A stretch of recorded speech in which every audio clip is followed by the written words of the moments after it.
If we are live here.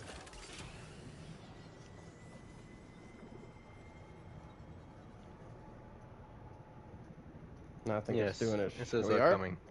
Oh, okay. Yes, it is. There we You're go. good. My YouTube is just being freaking slow, apparently. I had to reload it like 5 times before it finally popped up for me. Alright, everybody, we are live. Let me go ahead and get my shorts or my shares and stuff out and get everything set up. Kat, do you want to start us off with, what is it, Tugan Nonki? Yo, why am I at this weird car angle? I was like inside your car, but like looking at the bottom of my car. I was pushing you. That was a weird camera angle. Yeah, it was. Alright, Tugan Ongi. Yeah. You know it. Oh, and let me turn this game Episode was funny. down here. It was one of those like funny episodes. Mhm. Not too well. There was little action What's up, in it, B-Gamer? but it was hilarious in my opinion. So A little bit of action, but mostly comedy. Yeah, it starts off with them being in the school. Mhm.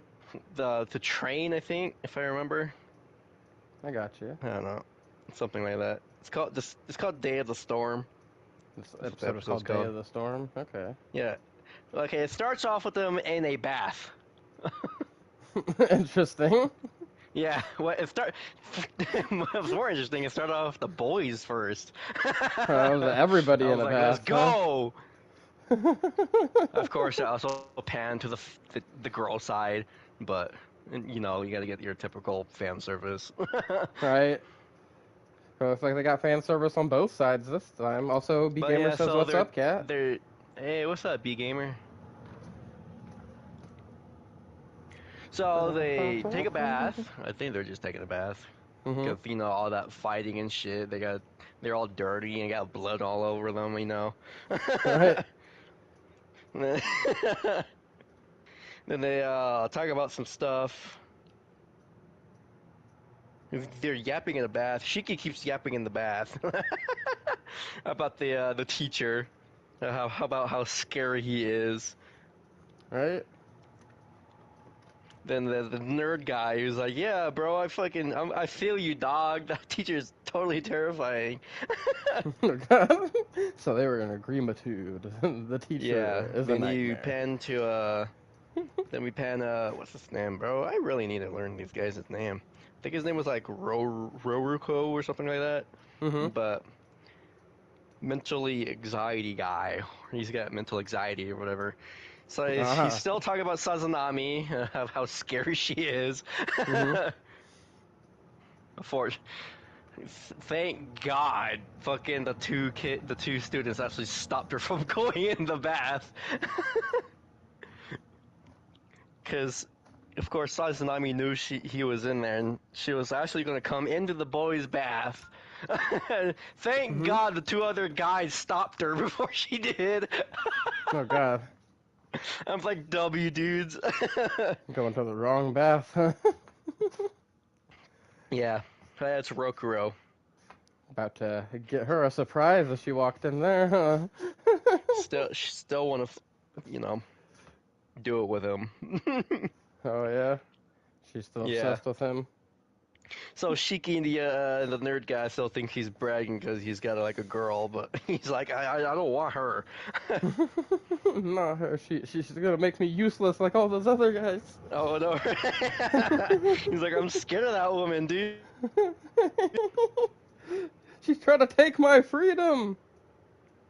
Also, hello, Son Goten. But you say your name is Itadori Yuji. Well, hello, Itadori Yuji, and welcome to the stream. Then, how are you today? So that was after all the bathing. They go to the gym to I guess sleep in the gym. That's what the teacher told them to do, or something like that.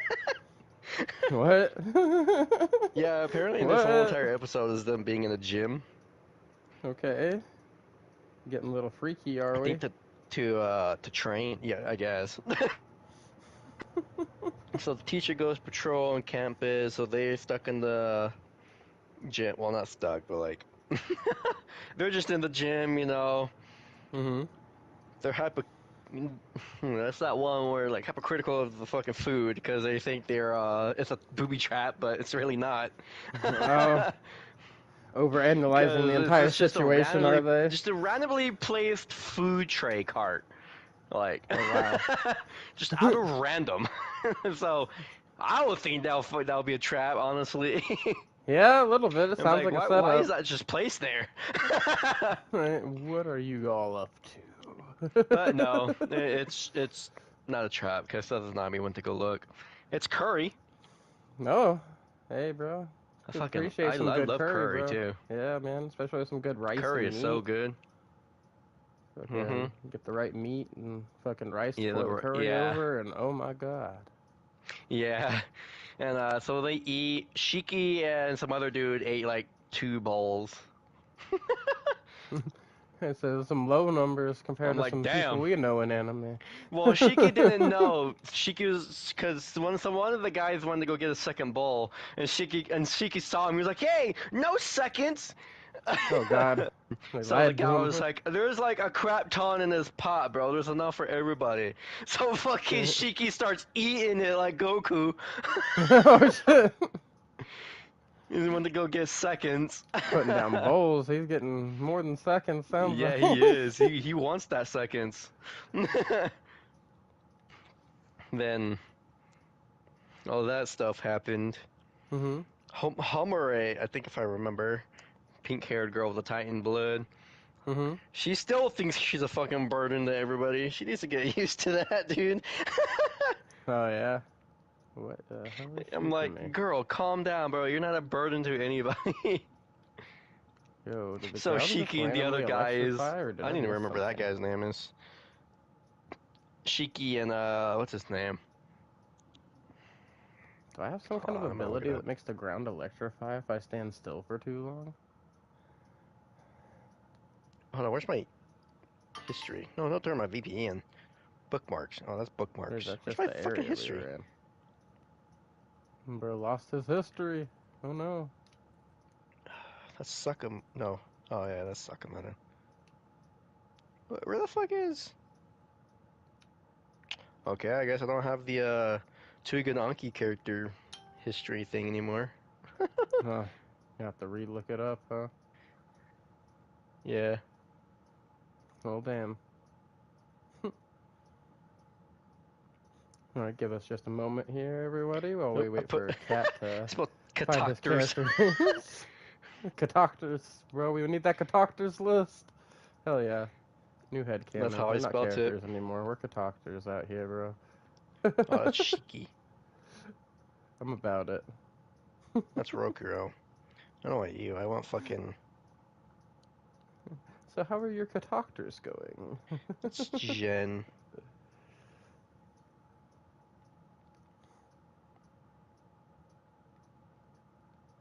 Shiki.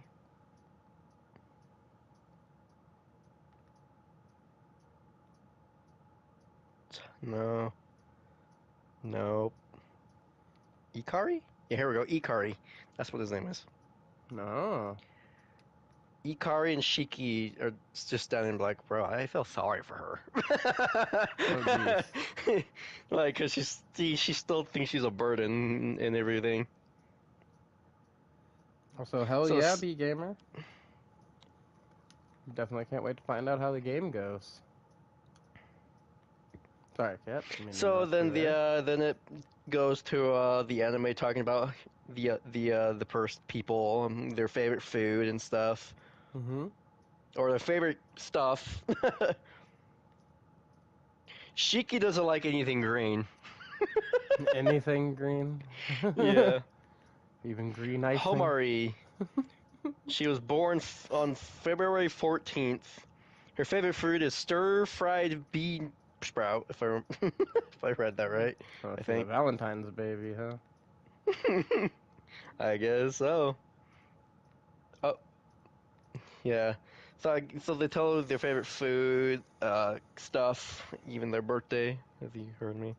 Mm-hmm. I'm not gonna read all of them because I don't want to. Then it goes. Then the teacher, pen to the teacher. fucking patrolling the school, making sure it's safe. Bro's out here in the rain, patrolling for some reason. I'm like, bro, I don't think you need to. It's raining. Also, I don't think anybody knows where the Oni headquarters is at. It's literally on a deserted island. That's where the HQ is at. The Oni HQ. Oh, damn. I'm like, I don't think anybody's gonna find that, sir. Hey, maybe. So then Maybe. You never know. So then we go to the kids, Shiki and the others, back to the gym where it's all nighttime and stuff. Talking about ghost stories. Hey, man. You get some interesting, funny moments usually when shows have ghost stories going on. You get to find out who's really, like, easily scared in groups. Yeah. So Shiki realizes, like, oh, we have to sleep with the girls? And so Ikari thought of the idea of, no, we're not doing that. So apparently this gym has a stage. So Ikari closes the curtains, and Ikari goes, girls are going behind that curtain. Oh, jeez. And boys are on the other side. And I'm like, oh. Bro's keeping things separated and decent, huh? I know. Said, no sneaky stuff today. Yeah, then they start talking about ghost stories. Shiki no co-ed sleepovers, huh? Yeah, so they talk about ghost stories, and Shiki is terrified of ghosts. Oh. So he just didn't want to get embarrassed in front of the girls, huh? That's why he separated. No, not really. No. It's just Ikari didn't want to sleep with the girls. Oh, he's just one of those freaking... So, because he thought he was indecent. He's one of those type guys. Yeah. Girl shows off a little elbow. Could you please cover up? Yep.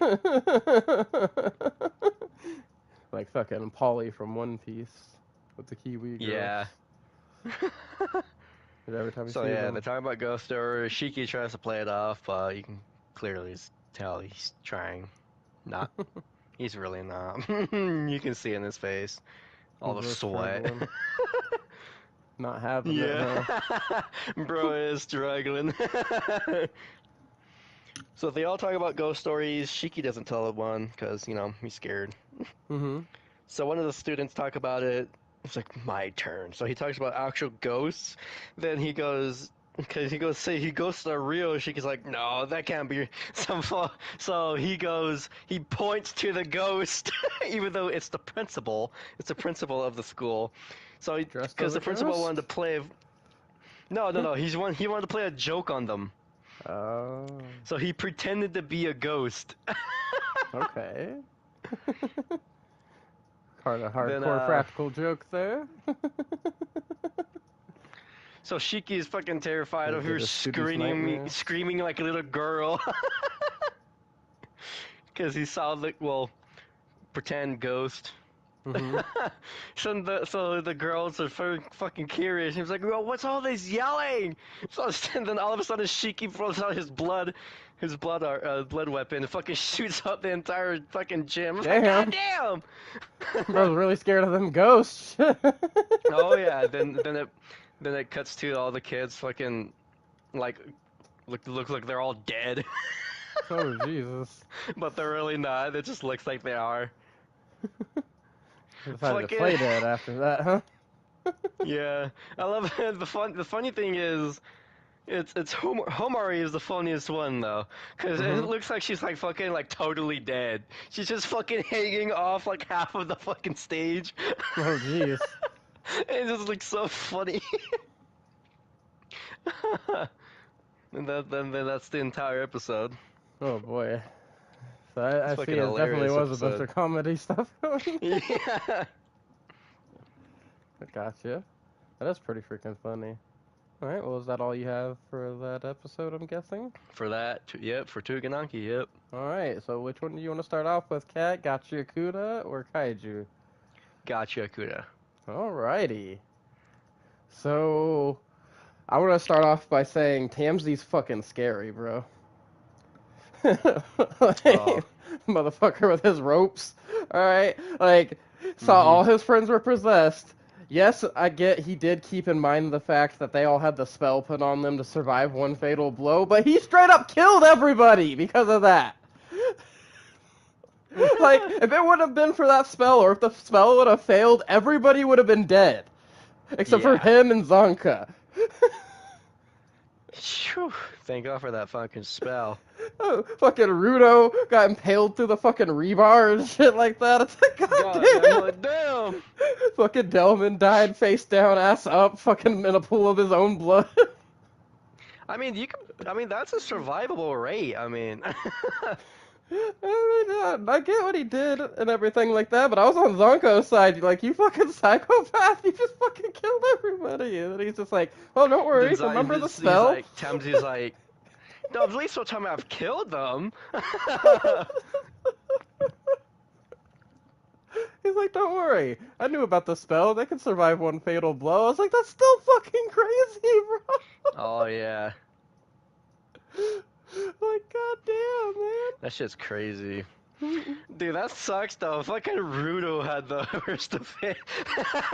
Yeah, oh, he really did, though, man. And like, Bro had a fucking bar through his damn fucking he did. torso. That shit was fucking hardcore, man. Got Yeah. straight up impaled on that shit, and then his like fucking mental breakdown that he had because of what happened to him.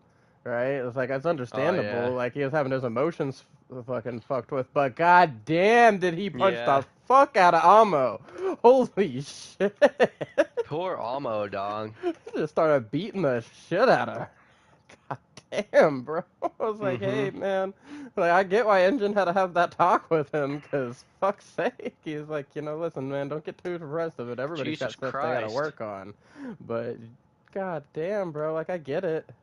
Man said equal right for equal fights or something. For real. Like, holy shit. I was not expecting that. Like, I was like, whenever he took his mask off and stuff, I was expecting him to go up to her and show her that, like, he's not scared of her. And, like, kind of like the little medical girl did. That she took the mask off to show she wasn't scared. It was like, hey, I'll have conversations with you. She said, I've been, like, talking about romance because that's what my mom used to talk to me about. Right? Like, yeah. really trying to make her comfortable and No, everything. but no, fucking Rudo, goddamn. Yeah.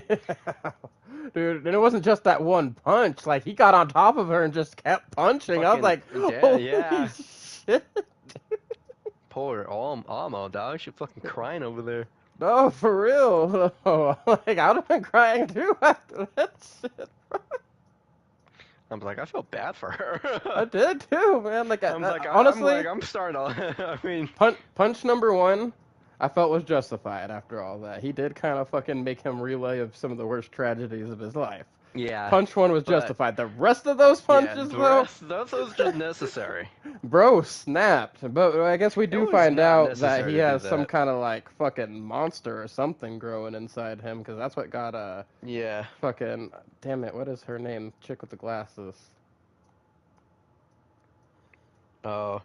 Yeah, Oh, he yeah, did have a lot of rage built up, B Gamer, but even still, like, holy shit. But at least he did feel bad about it afterwards, like enough to tell Engine that he felt like because of that incident, that all the Yeah. growth that he felt like he's made since leaving the sphere, or well, getting thrown from the sphere and finding all of them, he feels like it was just an illusion because, like, why did he snap like on her like he did all those kids that used to pick on him when he was, younger? Like, at least he realized what he did was messed up. Yeah. But holy Fucking shit, man. the damn interaction with fucking Engine Amo. I'm like, that wasn't really necessary, bro, but sure. Fucking just took her boot off and shit. Fucking smelt it for some reason. Yeah, well, it's That because, wasn't very... well, to be fair, she did say, hey, be careful touching that. I don't want it to lose the other person's scent. And he was like, other person's scent? Oh my god, this is horrible. He was like, why did you smell it, you dumbass? Simu, that's what her name is. Simu Greer. The freaking chick that can see into people with her vital instrument. Okay, so the fact that even days later, she's still shooken up about what she saw inside of Rudo, and enough to where like it took her forever to tell the boss even what she Mhm. saw, right? But he seems to be interested in Yeah. it. I'm wondering if secretly their boss is either the guy who's the leader of the Raiders also, or he's like related to him in some way or something. I don't know. That's Who just knows? something that their boss is doing. They might be doing this on purpose just to like throw us off and like switch things up later. But they really are making him have these like little subtle like expressions and things like that that make me suspicious of Oh him. yeah. Like make me think he's up to something Mhm. with all of this, right? And Yeah. so I do like that we got to see the whole backstory for Delman and stuff like that. And honestly, as pissed off as Delman was after the whole like his memory thing, and you see his wife and all that. Sorry about that. I Yeah. had to get onto Harley because he wouldn't stop barking at nothing. But after seeing his reaction and everything, and seeing like him see his wife and the garden and all that stuff from his past, I was expecting him to be the one that was about to hit her. But then fucking Rudo's like, "Nah, hold my beer, bitch." For real. Like he fucking popped off, man. But I Mhm. do like that we kind of had everything settled with everyone after all that, and that, for the most Yeah. part, everybody was a lot nicer to her. And I do think that because of what's going on right now, she is, because they said they don't want to leave her alone and that her house has been destroyed now. So I think she is going to end up joining the cleaners. That'd be awesome. And she does have a Almost kind pretty of cool. crazy I like Amo. power, so like I'd be interested to see her use that in like a fight or something. Yeah. Freaking Against the turn one of the Raiders. yeah, fucking turn one of the raiders on the other one or something. Yeah. Jabber could get around it because he can make himself go all like if he's unconscious and fucking Unconscious. his muscle Yeah. memory is fucking crazy and keeps fighting. So even if he's all in distress and shit, I think that like he would still be attacking her. But still, if you can try to get fucking Jabber in that hallucination, dog, oh my gosh. Yeah, I wonder what he would see. Even bro's a psychopath. That's Does he true. even have any good memories for her to fucking prey on? Probably not. Like, bro's fucking crazy, dude. And he's Yeah. definitely a masochist. He likes the pain. Yeah, he does. Bros Goku Black. Right? Bro's Goku. Oh wow, that's why I wasn't doing as much damage. I was sitting here in Pain the only wrong makes mode. me stronger. Oh man, that's fucking funny. But yeah, fucking. What do you think that angel she was talking about is? Do you think it's the guy that murdered Rudo's fucking adopted dad? Did you mention that Ooh. angel that could go back and forth between the ground and the sphere? Right? I'm very interested in that. Yeah. Yeah, like so I'm wondering if there's like actually somebody with like angel wings or whatever that can fly, or if it's that guy in that freaking creepy mannequin mask. I still think that mannequin mask either like that person was watching Rudo and made a mask out of that mannequin head he found that one time that he was freaking out about and he fucking broke down crying for, or that when he broke down crying he like secretly activated his power and gave it sentience. Yeah. Either way, something crazy is going down. Yeah. For sure. I can't wait. Also, we find out that, Almo got those boots from the first person she ever fell in love with, who apparently she was introduced to by her mom, who, like the one Mhm. girl, also talked to her about romance, which is why Yeah. she's so fond of it. Sorry Yeah. about that.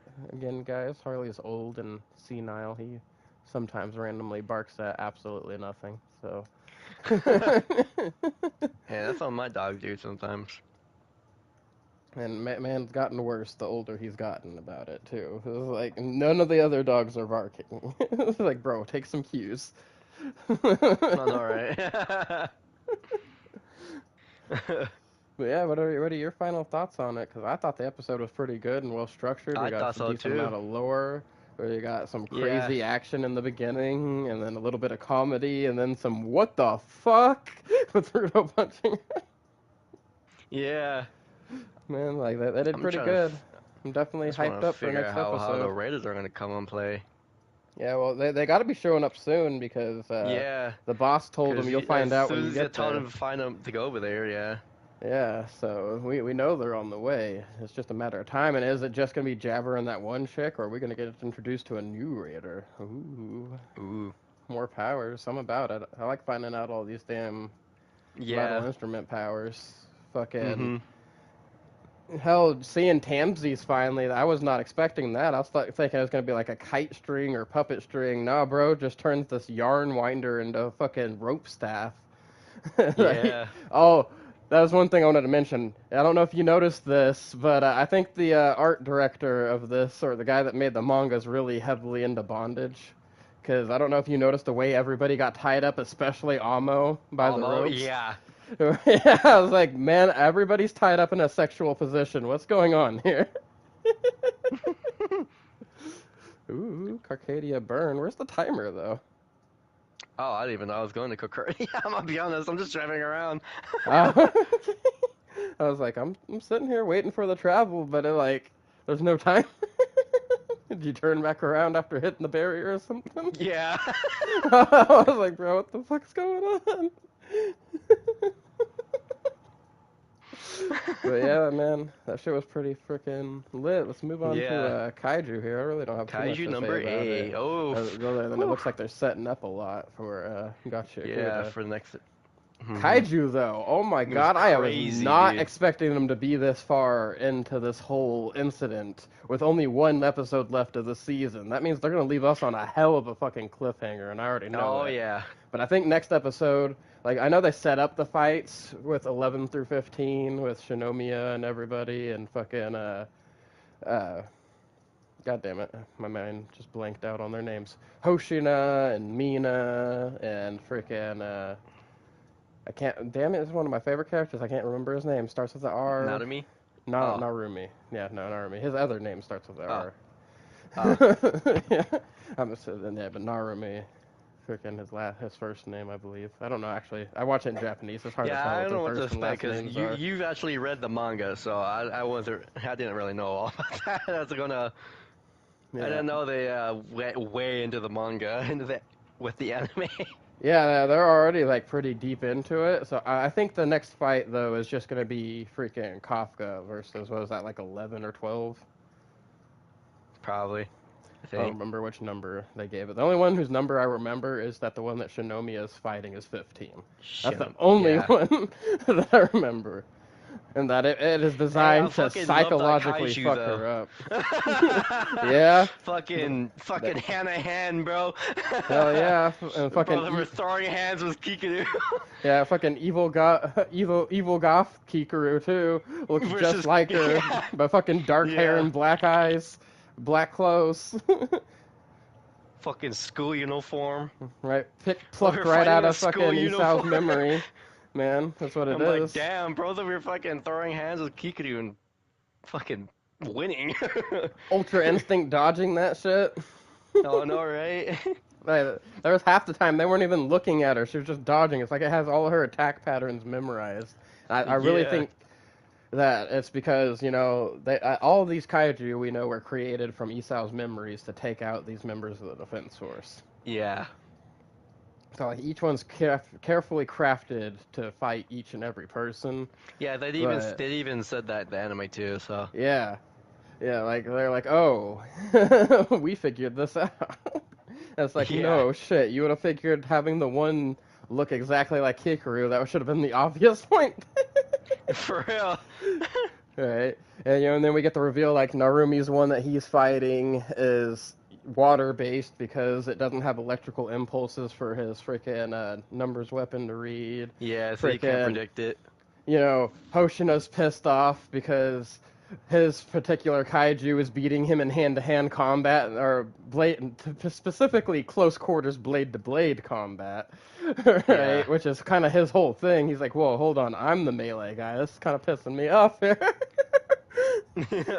Fucking Mina's is like energy shot proof, and fucking, you know, the one was just like physically stronger than that fucking first division captain chick who I'm kind of surprised. Oh yeah. Like I kind of think they set this one up just to give Kafka a fight because Like, everybody else is able to hold their own against their counterpart and everything. She just straight got her ass beat, even with her fucking second in command there. Like, that motherfucker just tore right through them. And she gets this big moment. You see her unleash combat power go up like another extra 10% over normal and all this shit. Just for her to fucking get immediately smacked down, bro. Like, I'm like, punched her straight through that fucking highway. Just boom. Fucking damn, bro. You know, and you get that moment where you're like, oh shit, is she about to die? And the fist is right above her, and she's like, I don't want to fuck. You know, she's like, I know it's my job, and I know I shouldn't be thinking about this yet, but I really don't want to die right now. And then you see that little flash of green lightning right before the fucking fist hits the ground, and you see fucking Kafka. I didn't even see that. Oh, you didn't? Yeah, like right before the fist hits the ground, you just see like a little flash of green lightning go by the screen right before it hits the ground, and you're like, oh shit, what the fuck just happened? That, bro. Yeah, and then you just see Kafka untransformed. That's the part that got me. Bro was not transformed. He didn't even have a partial transformation going. Oh yeah, dude. I saw that. I was like, bro, had no kaiju parts on him yet. Yeah. It was like, what kind of training did they have this motherfucker doing? Like, even his base form was keeping up. Right? And you get that good little moment building up to it with the little girl that was like the big fan of the Defense Force. She had like Narumi and Mina and Hoshina's cards. Yeah. Like, if you ever get added to this, I'll buy it. Yeah, no, I thought that was a really sweet moment, because if you noticed, when everybody trampled her, all the other freaking Defense Force guards went with the crowd. Kafka was the only person to stay behind and help her pick up those cards. You know, and it's because he saw him as a kid and her, though. The little scene with the little girl, too. Yeah. Yeah, where she's like, it's okay, because that kaiju's gonna come for help us. She's like, well, even if that big old kaiju number 9 shows up, kaiju number 8, or Mr. Kaiju is just going to show up and beat him up again. Yeah. I was like, I love that little girl, bro. For real. She is his number one fan. She she's like, listen, no, this motherfucker saved me and my mom's life while we had a fucking house collapsing on us. Oh, no, alright. Fucking bro hit this kaiju so hard it rained blood, alright? For real. She is a fan for life after that. Here's one thing I wanted to talk about real heavily, though. The very beginning of the episode, with those fucking 6 Hanju popping up, and Mina in that fucking cannon, right? I do like how they made it a point to tell everybody that that cannon's not what's so strong right there. It's Mina. That she's the only person in the entire world with enough unleashed combat power to not only get power of that cannon, but let alone even fire that cannon. Yeah. Like, and she fired off 6 rounds back to back, and that final shot was like the hold my beer moment where she's like, hold up, watch this, I'm gonna get 2 in 1. Boom, boom. That cannon was fucking nasty too, dude. Holy shit, what they said she was shooting them from like 20 kilometers away. I think so, yeah. I like the sound it made, too. Yeah. And the fucking charge up and all that shit. Although I did notice that it seemed to have limited shots based off the parts, because they mentioned every time that she fired a shot that there was barrel erosion. Yeah. So I'm assuming she probably only had, like, about 4 or 5 more shots max. Yeah. Dude, he is on one Very little, but... It's still fucking powerful if me is. Yeah, no, it was a shooting it. Great stuff. And then fucking Kafka forgetting to turn off his intercom and being like, yeah, that's what the vice captain of the Kafka force is like. And then the fucking one chick, Kafka force, vice captain, who the hell are you?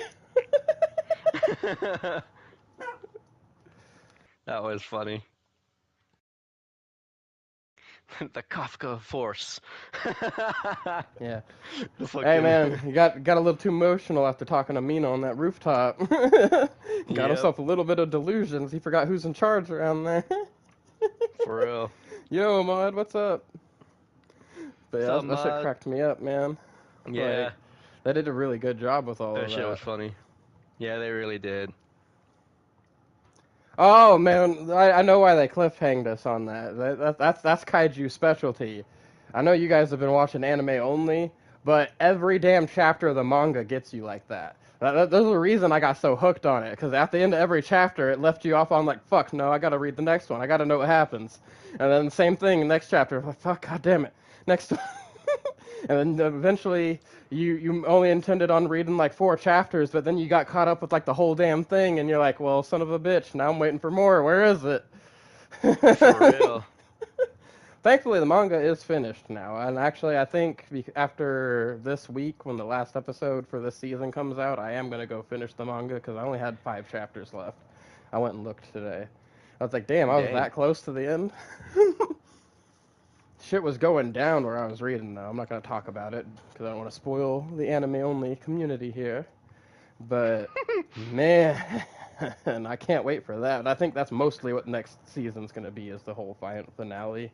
Though I do Oh, hell believe yeah, I that can't Kaiju's wait. only gonna be 3 seasons long. But man, they did great with it so far. Like the pacing is really good. I think more anime should follow this suit of like, wait till a manga's almost finished and then start animating it, and then like give it this fucking, like, I don't know, like an honor. Like really, they're doing really good. Fucking showing off the good vibes, and you're getting some like anime exclusive stuff too, which I know normally that's not like a big deal, but we wouldn't be getting this Kafka fight if it wasn't. Yeah. Because this fight with Kafka didn't go down like that at all in the manga. Okay? Like, his first time showing up was pretty much to fight number 9. Mm-hmm. You know, but I do like how number 9 set it up with each and every one of these extra number kaiju he made, like just trying to draw out the strongest fighters and find out who they are and everything, and confirm what he already knows from Isau's intel. Yeah. And I do like all the hype that they were giving everybody up until this point, just to show you how strong these damn new numbered kaiju Oh, are. yeah. Even though Kikadu's was the longest one. Yeah. Oh, yeah. Which makes sense. Yeah, well, see, hers has got the most emotional turmoil involved in this, and this is the reason why I think each of their fights are gonna be next season, right? Like I think this last episode might show a little bit more of each of the fights, but the conclusions are definitely coming next season. I think this next episode's Kafka versus whatever number kaiju that was, like 12 or 13. I know it's not 11, and I know it's not 15, and I know it's not 14. So it's got to be 12 or 13. I just don't remember which one of those was which, right? Yeah. But man, my freaking hyped, bro. And that fucking look of emotion on Kafka's face when he said, I know my orders were to stay back and wait for number 9, but I'm ignoring them. For real. He's like, otherwise you were about to die. Yeah. Like, man. Definitely love this character. And it's really relatable. Like, it gives people that, like, you know, had this, like, given up on their dreams in their late 20s, early 30s, right? Like, it really gives a lot of people like that hope. It's like, man, you can still keep trying. You'll get there eventually. You know what I mean? Yeah. And I really like that message that it sends. Because most times, yeah, you get the inspiration, but it's usually, like, young anime characters that are, like, just growing up. And it's like, yeah, you still have all this potential in the world. This is the first time we've had a main protagonist that, like, is an older, washed-up person that's like, yeah, I failed at life, but I never gave up. And, hey, look at me doing my dream now. For real. You know? Yeah. So, like, that's really good for them to do all that. And I'm freaking happy about that. Yeah. All right, Kat, did you have anything you wanted to add about kaiju before we get on to our next subjects? I honestly thought it was pretty fucking awesome. Yeah. I do too. Good episode.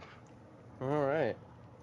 So we're going to knock out some quick stuff, and I think I'm going to end this episode off with my Lilo and Stitch comparison, because I recently watched both the live action and went ahead and rewatched the animated one just so I could, like, have a, strong confirmation, like, on my feelings about the live action version of the movie. I was, like, making sure that I didn't misremember things and stuff, basically. And, I had a pretty good memory of the movie, honestly. There's a couple things I forgot, but other than that, all it is make my criticisms of the, freaking main one more valid, right? Yeah. But we're going to save that for the end. And yes, B-Gamer, I talked about that last week when they put out the final trailer. about Digimon Beat Break coming out soon, right? And I am super hyped about it. Where it looks like we're pretty much getting Digimon bounty hunters, which I'm completely here for, right? Yeah. Like, I'm absolutely 100% behind all of that. Okay, Fucking so span campers. first thing I want to get off my list, Borderlands 4 news. Woo! So it was supposed to come out yesterday, but they ended up delaying it to, they're going to be doing a normal Thursday update schedule. So this is where all the updates and new patches and stuff for Borderlands 4 are going to be coming out on Thursdays from now on. But they wanted to give it more QA testing, right? Which is why they delayed it till today. But we are getting a huge patch full of stability fixes and lots of buffs for the characters. They're buffing from, we're assuming, and also because like it was leaked in French already. Now I don't have exact translations for all of this stuff, but you know, we will get the full patch notes, I'm assuming tomorrow after the patch drops, right? Yeah. But we are getting buffs for all three of Eamon's action skill trees, like all three of them. We're getting buffs for Vex's Incarnate and her Trouble skill tree, because those two are underperforming compared to the Spectres and the Reapers with Dead Ringer, right? We are getting a buff to Rafa's melee skill tree, this year's gimmick one that uses his arc knives, and we're gonna get a buff to the freaking like vital point or whatever it's called, the one hard point, whatever the hell it's called, the one that lets Harlow put people in the bubbles, kind of like a phase lock. Oh yeah, that one. Yeah. Yeah, because out of hers, that one's the only one that's underperforming. There's fucking crazy builds for both the Chroma Accelerator and the freaking big bubble one. I forget what the hell that one's called too. Haven't used her, so I don't know the names of everything yet. Mhm. But those two are performing like crazy, but her freaking little trap them inside the little bubbles one is underperforming. So I can't wait to see what all of the improvements and stuff that we get tomorrow with all of that. I'm definitely pretty hyped, right? We're getting a lot of bug fixes and stuff like that that have been addressed, but I would also like to go ahead and shout out a couple things that I would like to see them do. Like, first thing off, I would like to see universal SDUs come to the game. Like, not for all the SDUs, Universal? of course, just for the bank SDUs. Oh yeah. Specifically. Like, I think it's stupid that each new character you make, since the bank is universal to all your characters, the SDUs for the bank should be universal to all your characters. It's stupid that in order to deposit things in your bank, you have to get enough SDUs on every new character to go over the number of items you already have in your bank. And max out your bank again. Yeah. Like, it's so freaking dumb, man. It is so dumb. Because you can still withdraw stuff from it. Well, that's nice and all, but like, what if I over level it and I want to put it back so I can level up a new character with it later? You know? Like, it becomes a whole long thing. And also, I think when you start I get their level scaling crap for like while you're playing the story and everything like that to deter you from just rushing through the story. But when you've already beaten the story and you're starting a new level 30 character, you should be able to go to any zone on the map and not have to sit here and fight through all the side quests and all that stuff in the lower areas before you go onto those areas, or get hit with these crazy enemy level scales. Like, I last night before I logged off was fighting an enemy that was more than 6 levels higher than me, and it was a freaking vile bounty. Like, there was just nothing I could do at my level with an incomplete build that could already even do anything about it. And that was a fresh character that I started at level 30. Like, yeah, that is kind of crazy that, you know, they gave us the ability to start these characters, but we're discouraged from doing so, because at this point you might as well just start a brand new character. You gotta go do all this crap anyway. Yeah. You know? Like, I don't know. It's very disheartening, and it puts off people from starting new characters that don't have a lot of time. Like, people like me and other streamers that have a lot of time to play this game, yeah, it doesn't bother us so much. But I could definitely see how that would stop somebody that doesn't have as much time, or somebody new from the game, from wanting to make more than one character. And now there's a lot of war going back and forth between it. I think at least the first 100 levels of your specialization should be synced across all characters. It still gives you something to grind for, because there's still 600 more levels of specialization, right? Yeah. But it makes it easier to go try out new builds whenever you can just put your specialization points in and don't have to grind those out with each new character also.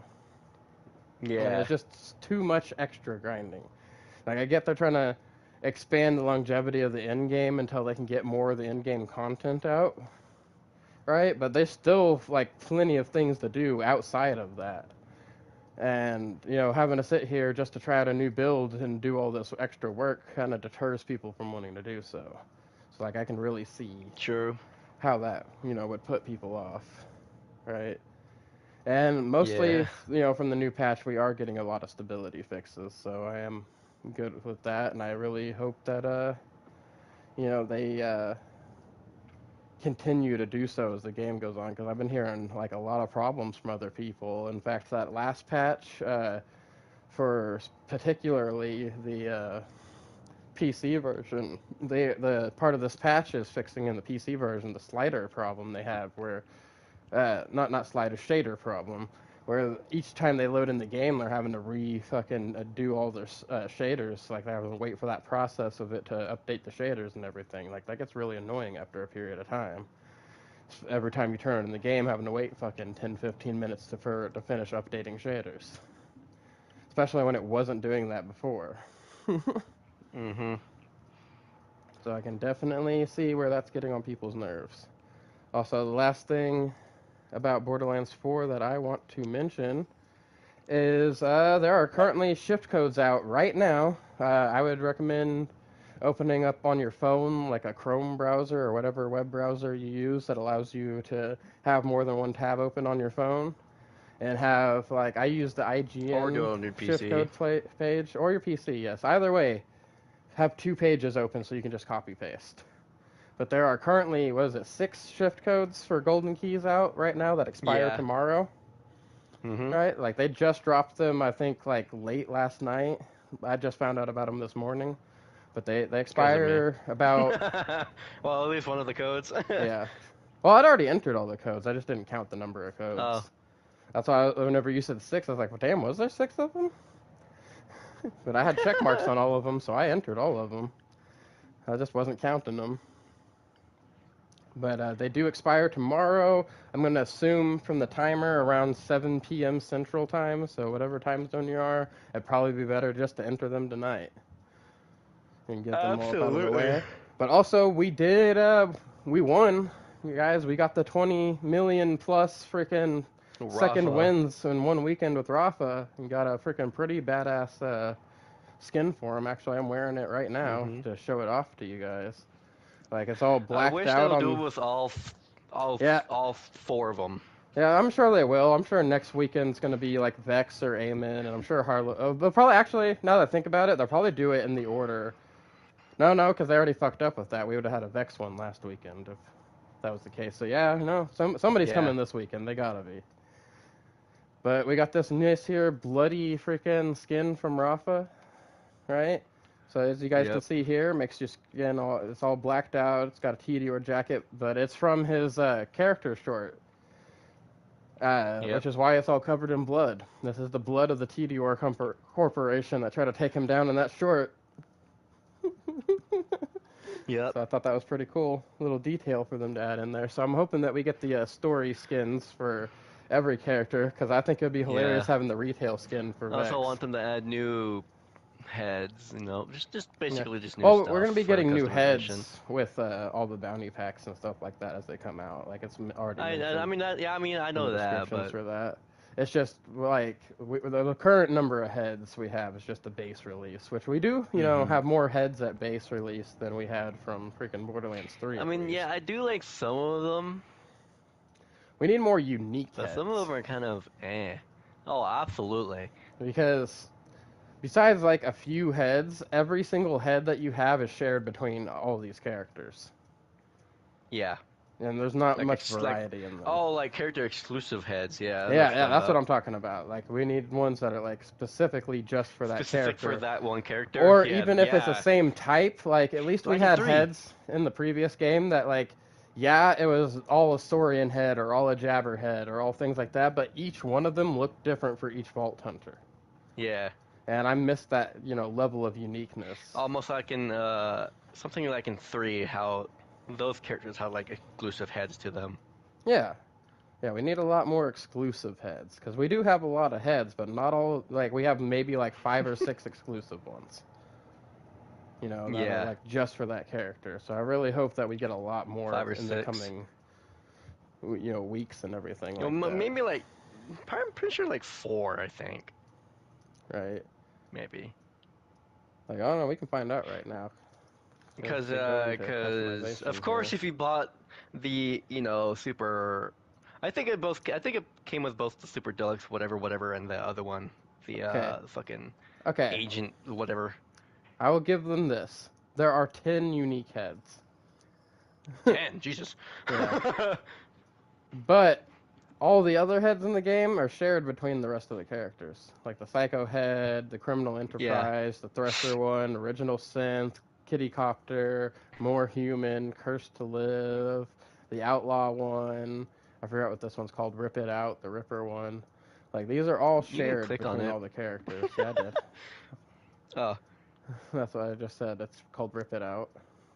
Yeah, okay. I just had to click on it to get the actual name of it. 4, 5. I'm only missing 5 heads. Hey, same. Let's go. For me, it's Partying Everywhere, Cursed to Live, More Human, Kitty Copter, and Criminal Enterprise. And I know you have the Criminal Enterprise. Yeah, I'm in German Face, Yobai, or Yabai. Mm-hmm. You have that one on your Vex. Yes, I do. Down and Outlaw, Cursed to Live, and Kitty Copter. Oh, yeah. See, so we definitely need more variety of heads special for our characters. Yeah. There's really more heads in general. I can agree with that. But I will say this, like, at least styles, we have more. I don't care about the styles. styles. Styles are cool. Styles are fine. Yeah, styles are alright. We got plenty of those. I still like more cool styles. Also, I want more bodies. Yeah.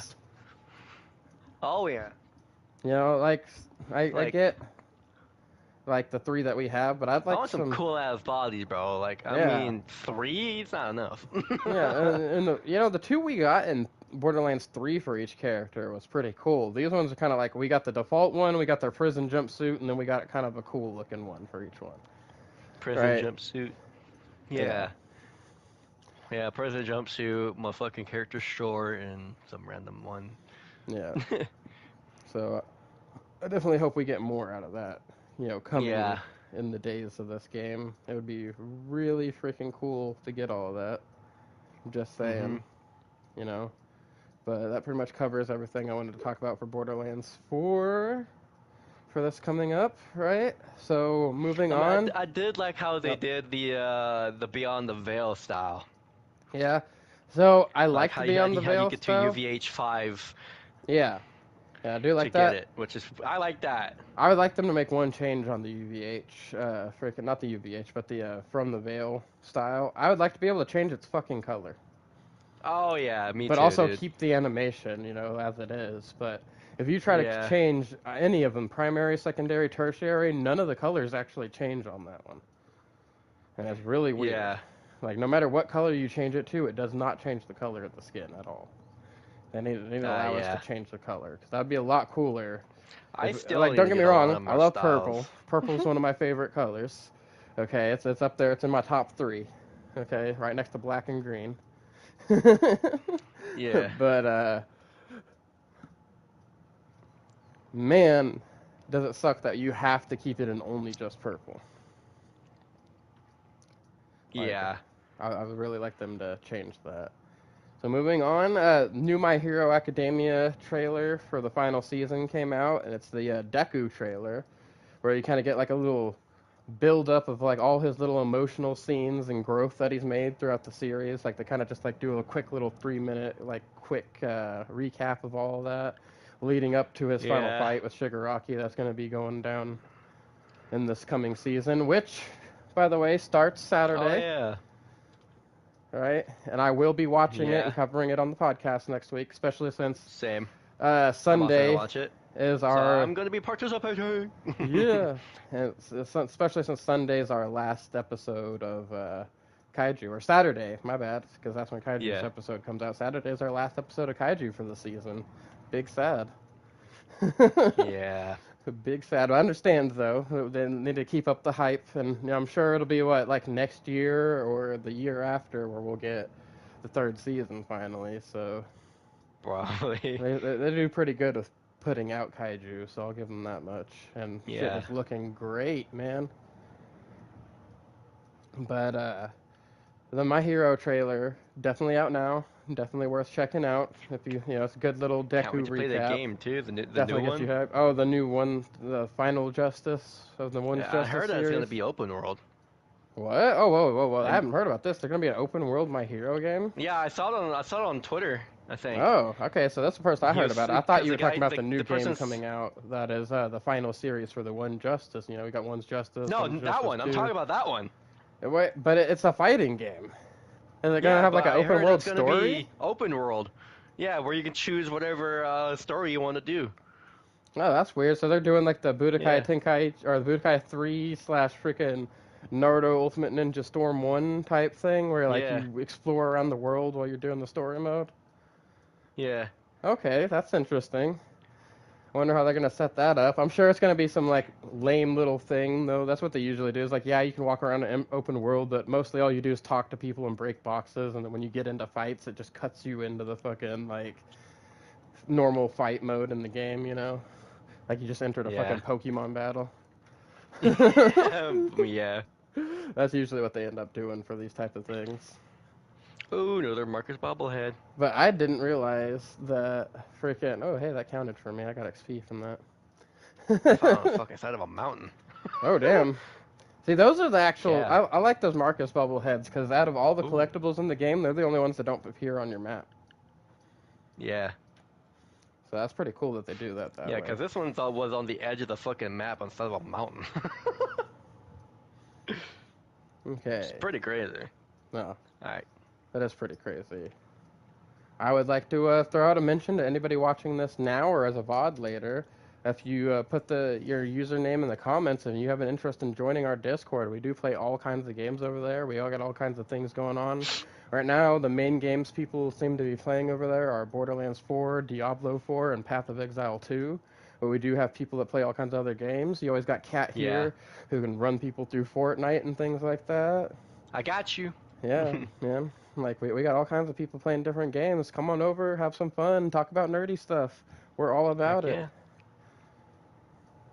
That also reminds me, Kat, I'm gonna start making shorts out of these taking shorts out of these podcasts and stuff and posting them. I don't know if you saw the invite I sent you or not. I'll make sure next time I I make a got short. it. So that way I can add you. Okay, it doesn't tell me if you accept it or not. So that's why I've been sitting here wondering. I was like, well, it hasn't said anything about him accepting it, but Yeah, I should have. yeah. Yeah, well, Yeah, that's I was busy with something. Oh, I thought it would tell me when you accepted it. That's why I was bringing it yeah. up. I didn't know that you had accepted it already because it didn't tell me anything. But yeah, I'm gonna start doing that. That way we can I saw your videos on my collaborate YouTube with studio. you. And Gamer, yes, I already know you're in the Discord, good sir. Talking about people that aren't in the Discord. Speaking of which, Gamer is gonna have us covered on the launch of Cyber Story, by the way. Also, Gamer, if you want to, in one of these coming weeks after, we can plan it around your schedule and to have the podcast. If you want to be our guest and talk about the game, since you're on PlayStation, you can join in the chat. We got no problem with that. Oh, hold on. One question. Well, not question. Back to Borderlands real quick. One more thing. I really wish they added diving. Oh, into the water? For exploring underwater and stuff? That would be neat. Yeah. That'd be cool if they add it in one of the new areas, so underwater exploration. Because I'm sure there's nothing under the water. That's true, but you could add things under the water. Yeah. That'd be nice. Also, it'd be nice for, if you're trying to transport a fucking, one of the loot capsules or whatever, and that shit gets dropped in the fucking water, there's no way to get it out. Yeah. So it'd be cool if we could swim and dive down and pick it up. Yeah. Or at least grapple it out of the water while we're in the water. Or be able to swim with them in general. Because if you land in the water, you just drop it right in the water.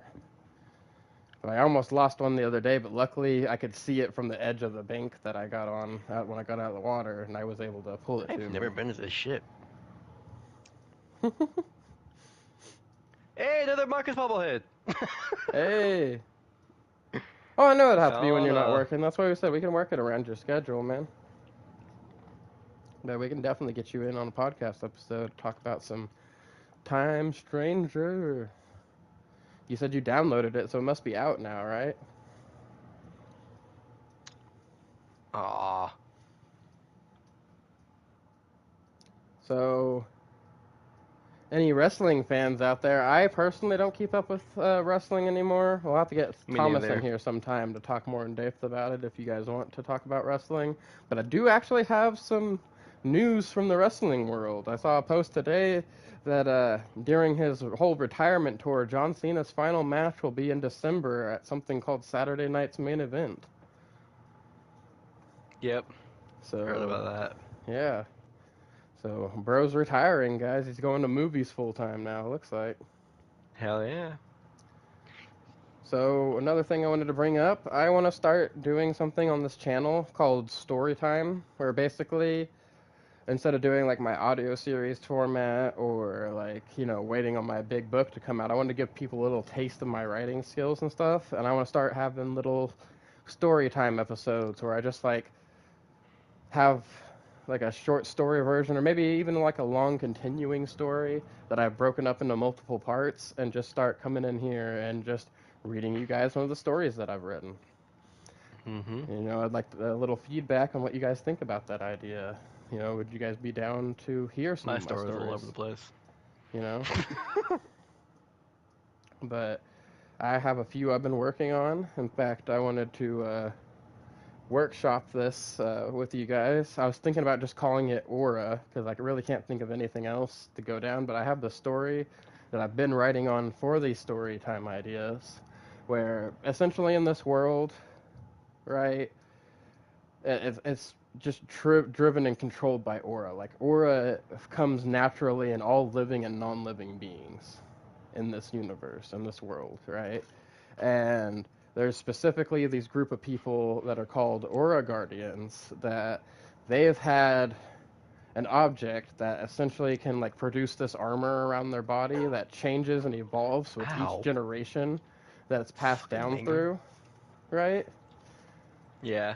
And it gets stronger and adds more to it every single time somebody passes it down. Yeah, And your most story sounds awesome. most places, most people, they have like Mine is, 5, 6, 7 mine's something. generations that they're passed down, right? But there's these big like top 11, families that have all had theirs passed down 15 plus times, right? So like the people from Yeah. these particular families, the current aura guardian of their family, the current holder of the object that gives them their armor and everything, are like crazy strong due to this, right? And like Yeah. everybody has their own unique aura abilities they're born with. Well, whenever you get a hold of this object, you get the aura abilities from every single one of your ancestors that thing's been passed down through. Right. Dang. Yeah. Yeah. So it really sets you up. And I have two main characters. They are a twin brother and sister. They constantly bicker about who the 21st and 22nd successor of their family's power is because they're both the successor to the power.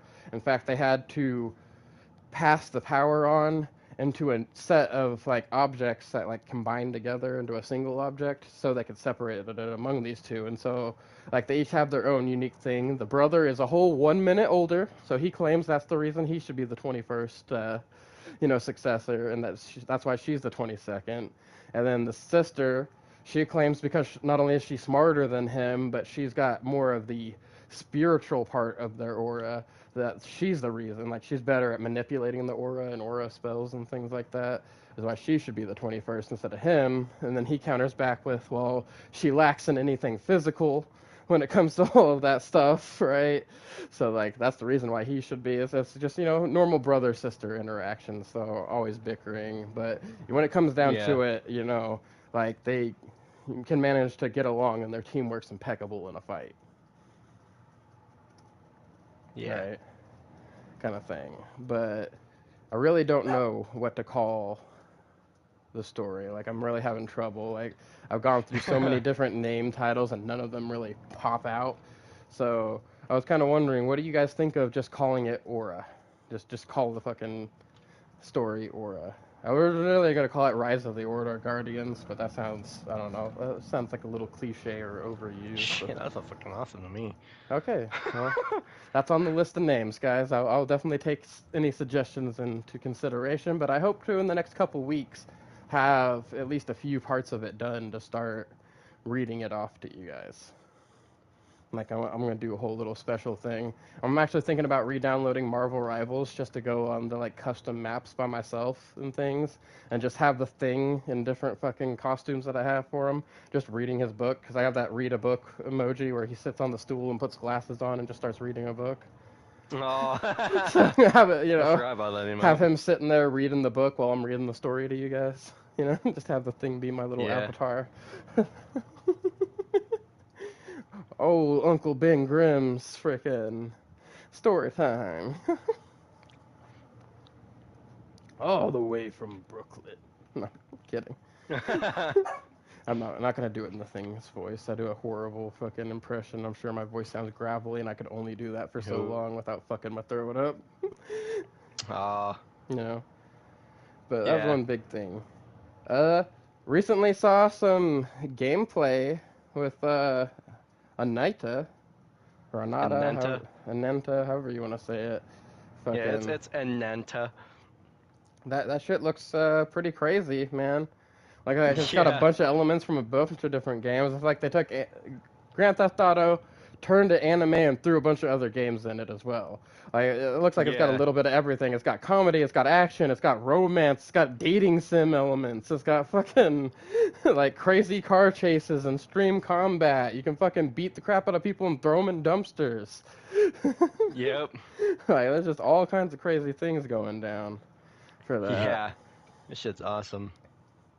So I definitely can't wait to see more of it, and I'm surprised that we got that little bit of gameplay that we did from it. But I'm glad to finally actually have some gameplay and not just like story trailer type stuff. Yeah, I can't wait to play it. That is something that I've been really excited for. That's one thing I wanted to ask you, Kat. Speaking of games, are there any other future games you're looking forward to? Because, for example, I have that Digimon game that's coming out here, or that has just recently come out, that I'm excited about. It will be a long time before I can get it, but I am excited about that.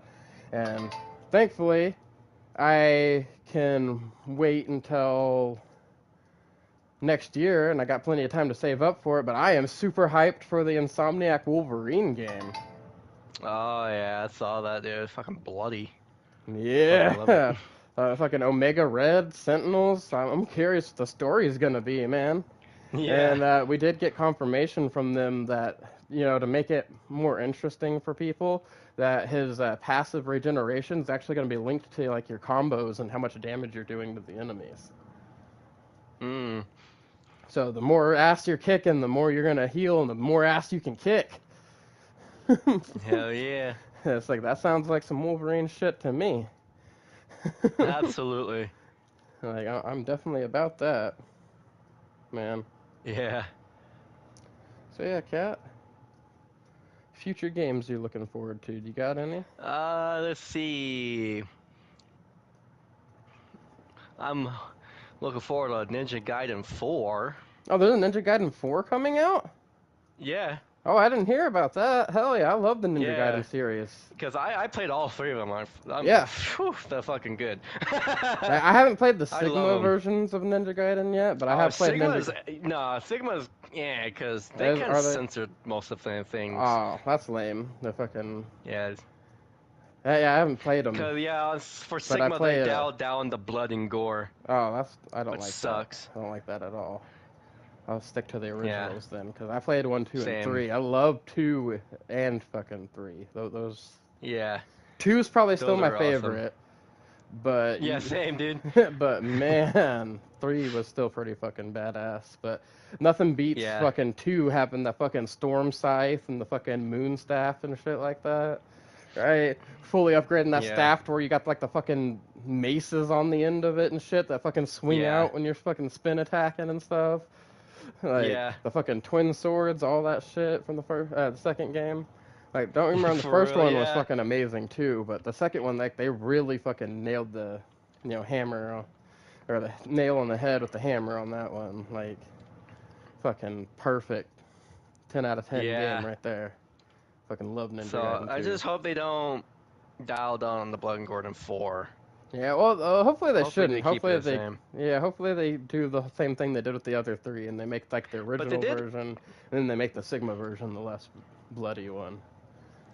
they did make another Ninja Gaiden while making 4. It's called, I think, Ninja Gaiden Black. Oh, yeah. See, I hadn't heard Yeah. about that either. That's like the little own story, but 4 is the main like Ninja Gaiden. Going back to Ryu Hayabusa, Yeah. our main man. Hell yeah. Bro's fucking badass and hardcore. Heck yeah. Also, I'm hoping for Gears of War 4, not Gears of War 4, Gears of War E-Day, which Oh, is 6. Gears of War okay. 6, but Yeah, I still have to I play can't 4 wait for and that 5. game to The play. last one I played was 3. Yeah.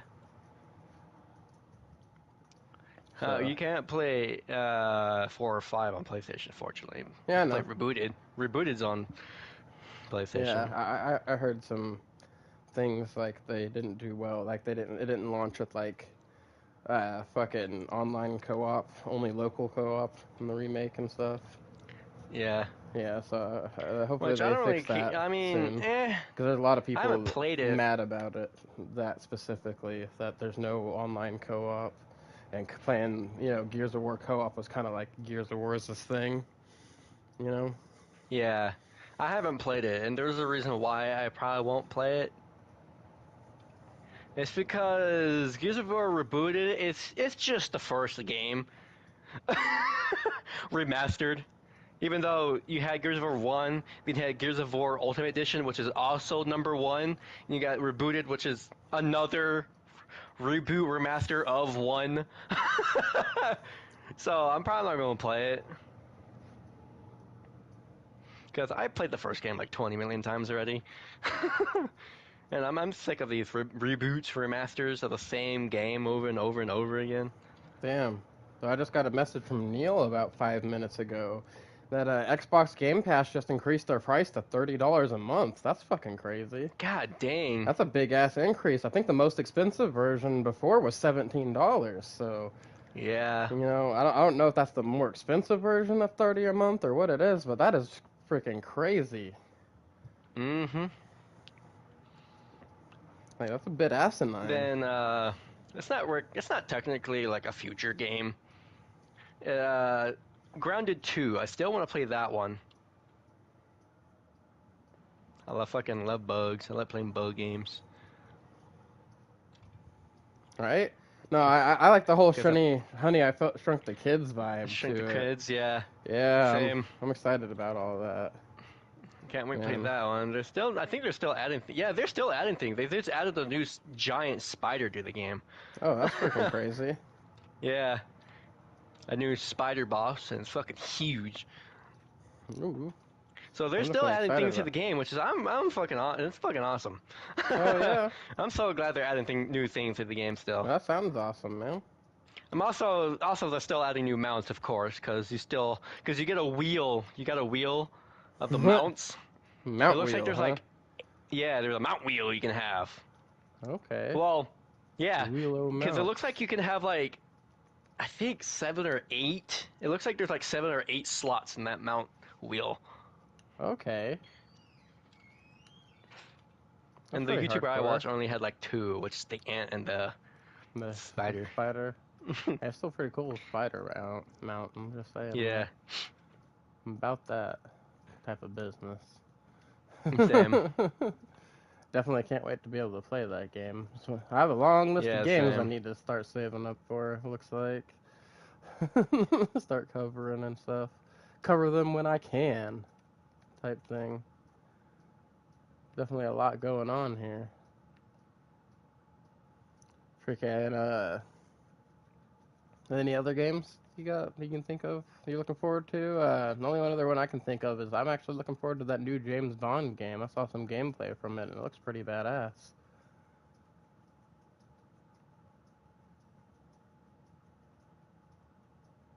Still there, Cat? Got really quiet. Oh, yeah. I was talking about, apparently I was muted. Oh. I was talking to somebody. Okay. But yeah, I was talking about Seven Deadly Sins. It's a new game that's out, and I never knew about that. I didn't know there was a Seven Deadly It's Sins called new Seven game. Deadly Sins Origins. Oh, and And it it's a looks game? like it's open world Seven Deadly Sins game. Huh. And I'm hyped. I'm gonna have to And look I want to into buy it. that. It's $10 right now. But Oh, it's only $10? That's crazy. Yeah, I'll yeah. definitely have to look into it. Is it like a mobile Yeah, I was looking through game? my wish list, and is it a mobile game? No. No. It's a console game. Okay. I'm actually pretty excited about Oh, it's that. out for pre-order right now. Oh. It's not fully out. $10 for a pre-order is crazy, though. It's fucking yeah, that's pretty nice. It's open world. It's I think 5 network players. You can play with up to of your 5 friends or random people if you want. But it looks cool. It's open world. A journey all across Britannia. Huh. That sounds pretty badass. But I don't know if you. I'm pretty sure you can be able to play with all the characters. Huh. Because in the trailer it showed you can play as Tristan, which is Meliodas' son. Oh, Meliodas so himself. you can even play as the people from the Four Horsemen. Yeah.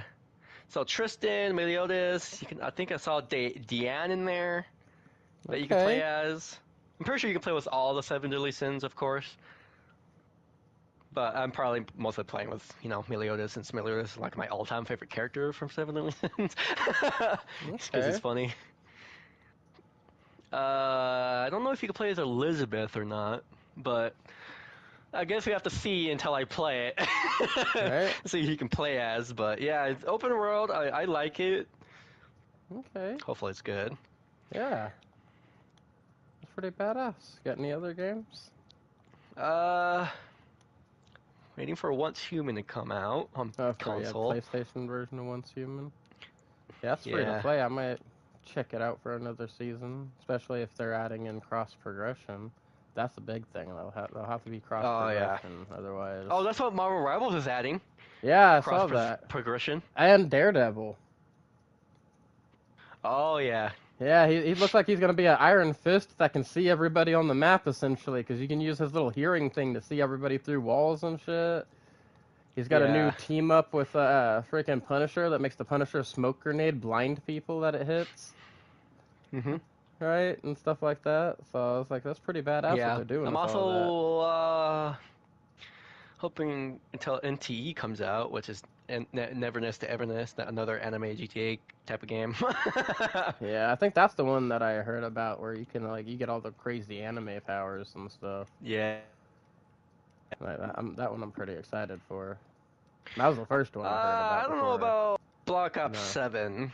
You don't Black know Ops about 7 looks eh. It's kind of crazy how quickly they're coming out with these new Black Opses and stuff too. Yeah. To be honest. It's crazy how they're coming out with new movement and shit, dude. There's a freaking I think it's a score streak. It's a sniper that can see through walls. What? Yeah. Kind of like the heartbeat monitors from freaking before. Yeah, kind of. But this one, you scope in and you basically have fucking walls.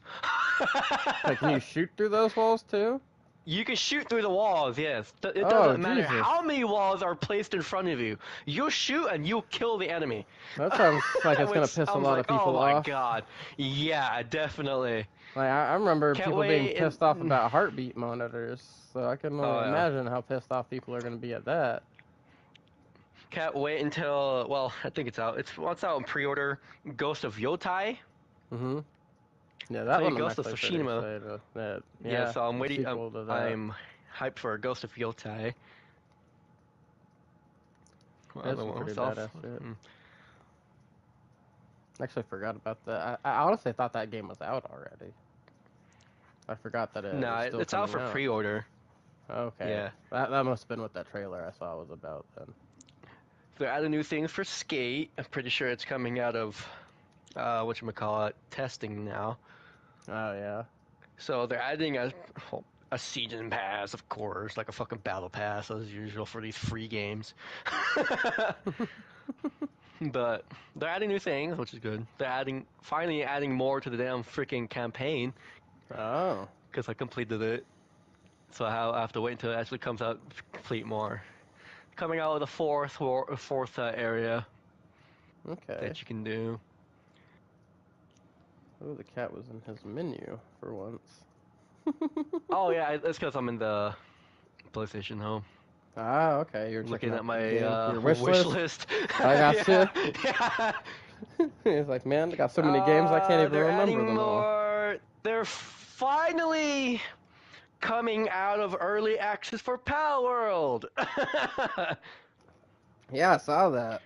So does that mean we're gonna be able to finally go I'm to the big hyped. tree? Yep, I bet. I'm hyped, dude. Yeah. Finally out of early access, they're adding. It's gonna be. I heard that it's gonna be a huge update for Power World. Oh. I'm hyped. Yeah.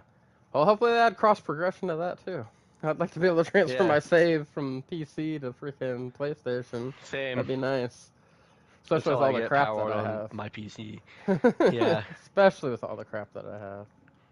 Yeah.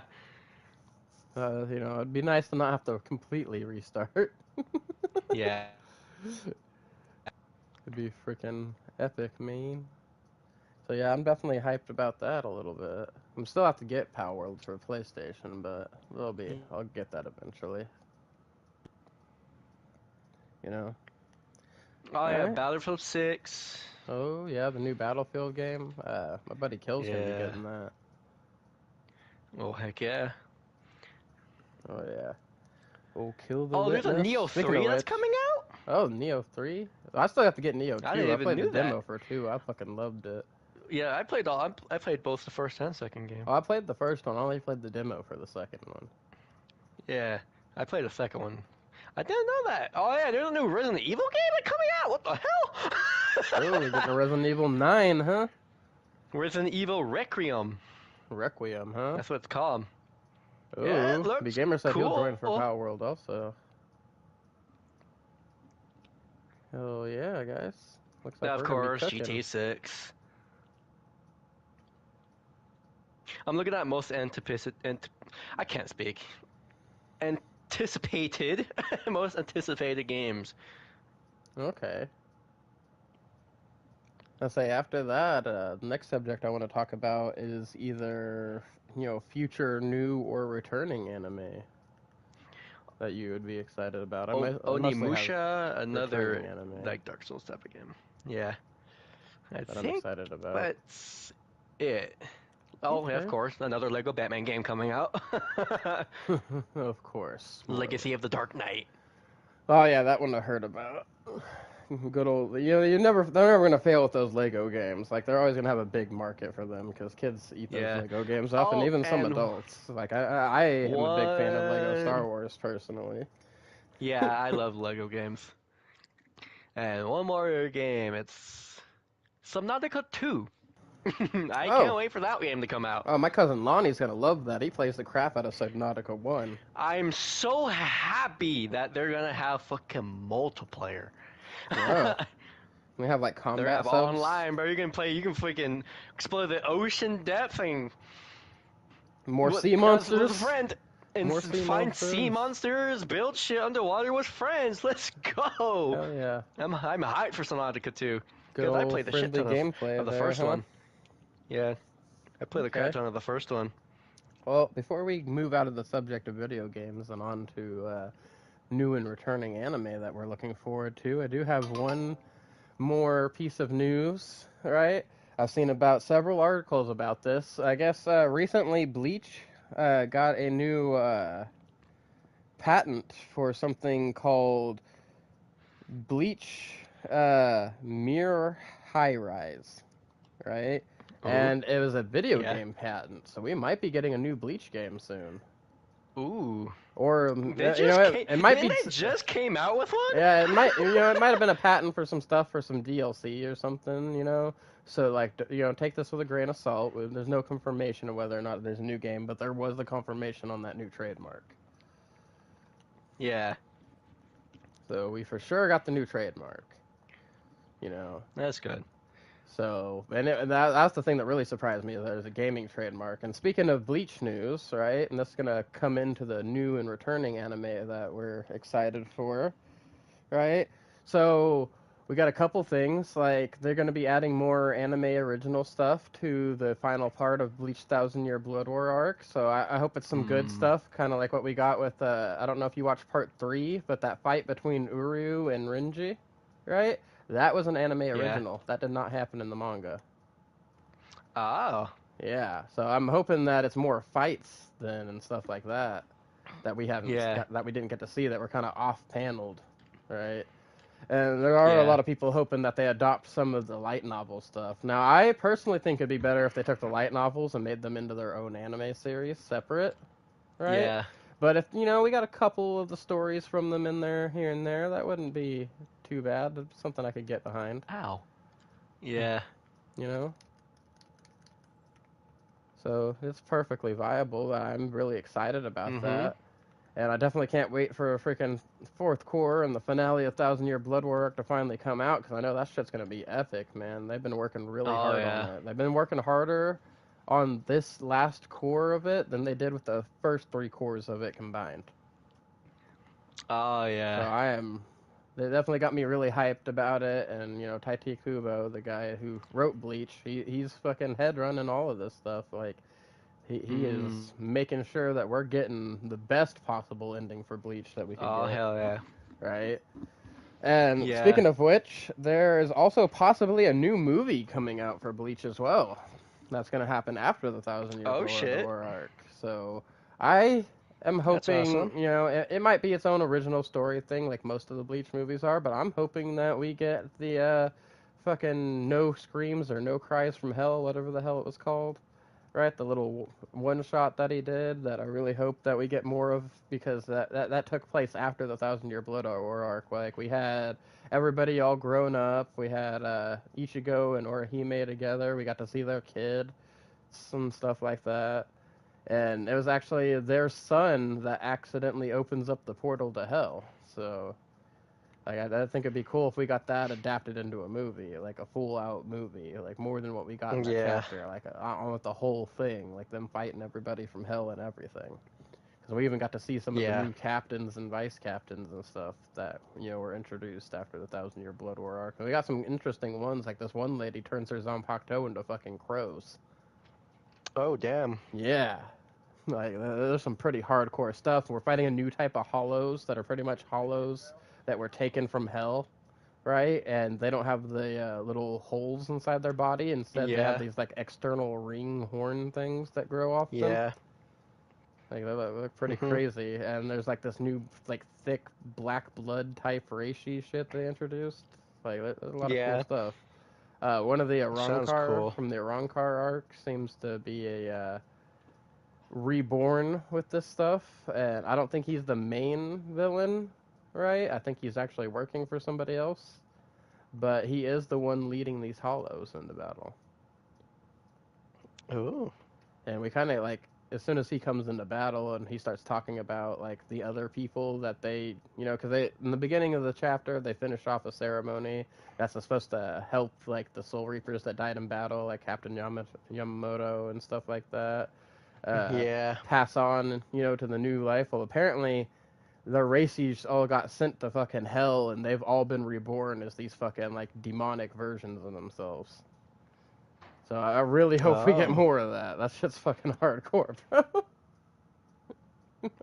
Yeah, it does sound hardcore. Yeah, I really hope that we get more of that for sure, man. And, freaking, speaking of other anime returns, of course, it's final episodes happening this weekend, but I can't wait for Kaiju to come back. I can't wait for the final season of Dr. Stone, because that's supposed to be coming out soon. I really hope that we hear about the return of Black Clover and freaking Boruto more, now that we've had them confirmed. I would like to hopefully start seeing trailers and stuff here soon, because the big thing they're going to be wrapping up what we haven't seen from, the end of Boruto and stuff. Like, actually, I think they might have already done that. I think we got like 4 episodes or something of Boruto not that long ago. That was supposed to wrap all that stuff up, but we're gonna be getting the freaking Two Blue Vortex finally.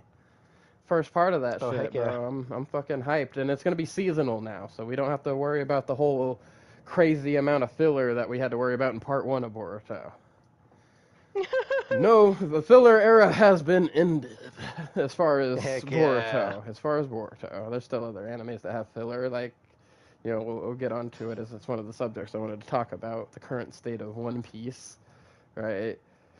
No, that actually has to do with the whole filler thing. But the other, anime for Black Clover is coming back also seasonally, so we don't have to worry about any filler from there either. Yep. And I forgot the names of them. I really should have wrote them down, so we'll have to cover this next week. I'll have to see if I can find that video again. But there was a video about a bunch of new anime coming up for the end of this year and the beginning of next year. Ooh. So definitely have to see if any of those are worth watching, right? Ooh. I want to watch some of them. Yeah. I would like them I want to watch to bring back Dead Man's Wonderland and finish it. That anime was never finished. One. Yeah. Oh, damn. Yeah, I would like them to bring it back and finish it. And we've heard some buzz about it, but usually about the time we hear the buzz with it. Now, Black Clover's filler wasn't bad at all, but the fact that they're going to be focusing on doing it seasonally means that we'll be getting better quality animation for it throughout the whole thing and not just during, like, the major fights. So, and the same studio that's doing the 1,000-Year Blood War arc right now is the one that's going to be picking it up. So I'm assuming once they finish with the 1,000-Year Blood War arc stuff is when we're going to be getting the next season of Black Clover. So I am super hyped about that, man. And heck yeah. While we're still on the subject of anime, One Punch Man Season 3 is coming out soon. Oh, heck yeah, can't wait. For that. But the director of One Punch Man has actually had to speak out about some things, right? So, first off, he said, they're using the same studio they used in Season 2, and well, it got a lot of hate for like its animation style and stuff like that. Like he said, they have been working very hard. He said he doesn't think that the animation style is going to quite live up to, Season 1 of One Punch Man, he said, but they were also using a different studio back then, and that studio got in trouble for overworking its workers, which is why they're no longer using that studio. So, like he really hopes that like even with them adding in some like anime original content and stuff like that, that doesn't tend to shoo people away. He said, the main thing he wanted to speak out about, he's like, he really likes people to stop judging things before they come out. Like, there hasn't even been, like, a trailer or anything like that, and just because of the mention that there's going to be some anime original content in it, already has a lot of people hating on it. And he said, it's a sad state that you can't even try to hype up your new show a little bit and, like, talk about some of the things you want to do without getting massive drawbacks of hate. And, no matter what you do, there's always going to be some people hating. Like, that's just something you're going to have to get used to. And, it's okay that people voice their own opinions and everything like that. But I do understand that it is kind of crazy that things get hate before they even release. Yeah. Right, at least let it come out, watch it, and then judge it afterward. If you don't like it and you still want to hate on it after you've watched it, hell yeah. But... Like, it's kind of one of those don't judge a book by its cover things. And it's crazy that he even had to speak out about stuff like that. That just means that One Punch Man Season 3 has been getting a lot of hate, and there hasn't even been a trailer for it yet. Shit, I'm not hating on it, bro. I'm freaking hyped until that thing comes out. Oh, yeah, me too. I'm also excited for One Punch Man Season 3, man. Especially because we'll be getting the Garo fights and stuff. I'm fucking super hyped for all that, bro. That's one of my favorite fights in One Punch Man so far. Yeah. And, and people got to realize this. One Punch Man, that's kind of its thing, is adding original content to its next transcended form. Because it started out as light novels made by another guy, okay? Well, the light novels got adapted into a manga. Well, the manga has some manga original stuff in it that wasn't in the light novels. And it's like each iteration, we're getting a little bit more. It's not like this anime original stuff is going to be like Oh hardcore my filler or god. anything either. It's just things that they wanted to have. Live action animes deserve hate.